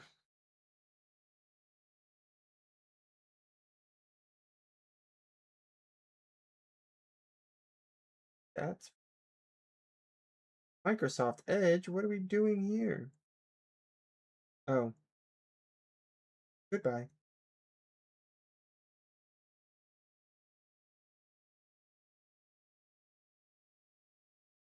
All right, so let's go ahead and do the graph. Change graph to logical processors so I can see that. So cool thing. Yep. So all 16 gigs do show up. There are some liberties that are taken here, so don't be alarmed about that. But it does work. Um, Currently, it is going through some initialization.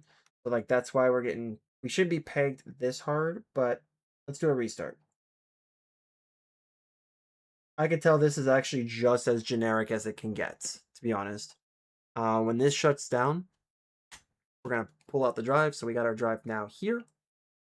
So we don't have the USB anymore installed. So let's see if this actually goes straight to Windows. If it does, success. This is good to go. I can start looking into selling this computer. Um, the 1 TB is a big change. As you can see now, we're already going straight into Windows and it's already at users. I know what happened here. Um, so this is actually really cool. So this actually happened. So what happened here is that when I had set this drive up, this USB, um, with the image, what basically happened is I actually told it while working at it like through Rufus and stuff to go ahead and um, do any skips that it's supposed to, that I wanted to do, and to automatically set this up as user. So this is automatically going to be set up as user because I told it to name that system user automatically. I don't put specific names on here. That will be up to you guys to do if you choose to buy this computer. But typically what I end up doing is that I have it skip all checks that are needed, and then we will go ahead and automatically name the computer user, and then it goes straight into Windows. So this was actually an example of it going straight into Windows because it already named it. So yep, it was already changed. So every time I restart the computer, it's going to ask for a password change. Obviously, I don't put passwords on here because I'll again leave that up to you guys. But yeah, I'm going to do Control Shift and Escape. That gives us this. And now, as you can see, our system is not being pegged at 100%. We're actually at 2%, which is really cool. Something I also do here right now, we are at 92% battery.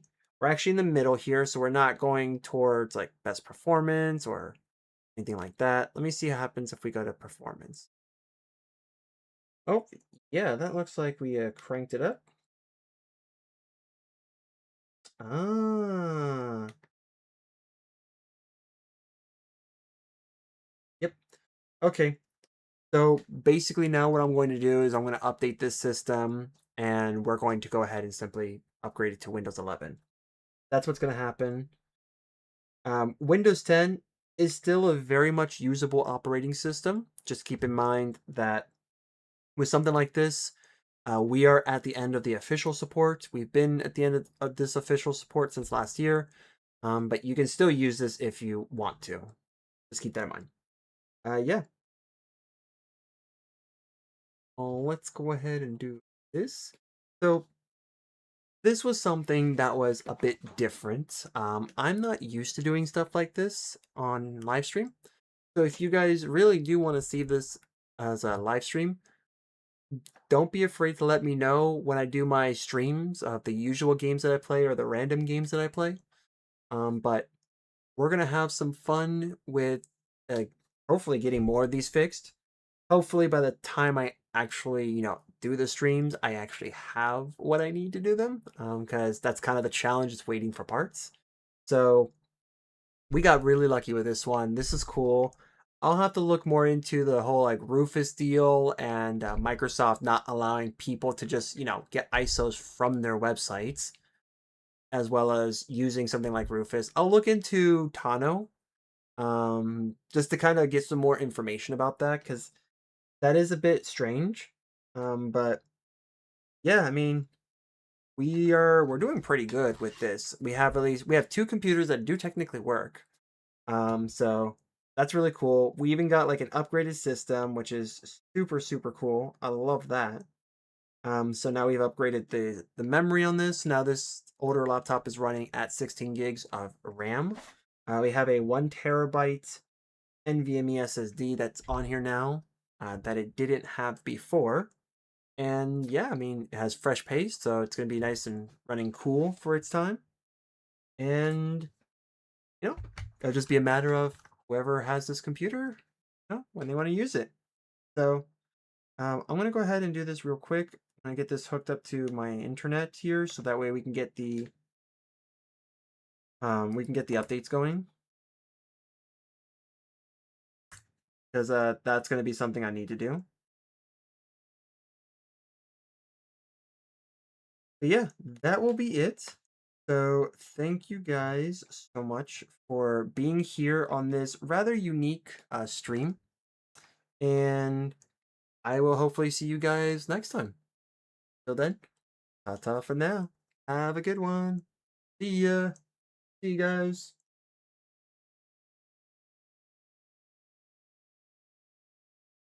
Oh, where is it? Oh yeah, it's right here. Ah, but yeah, let me know on any future streams that I have if you want to see more of this.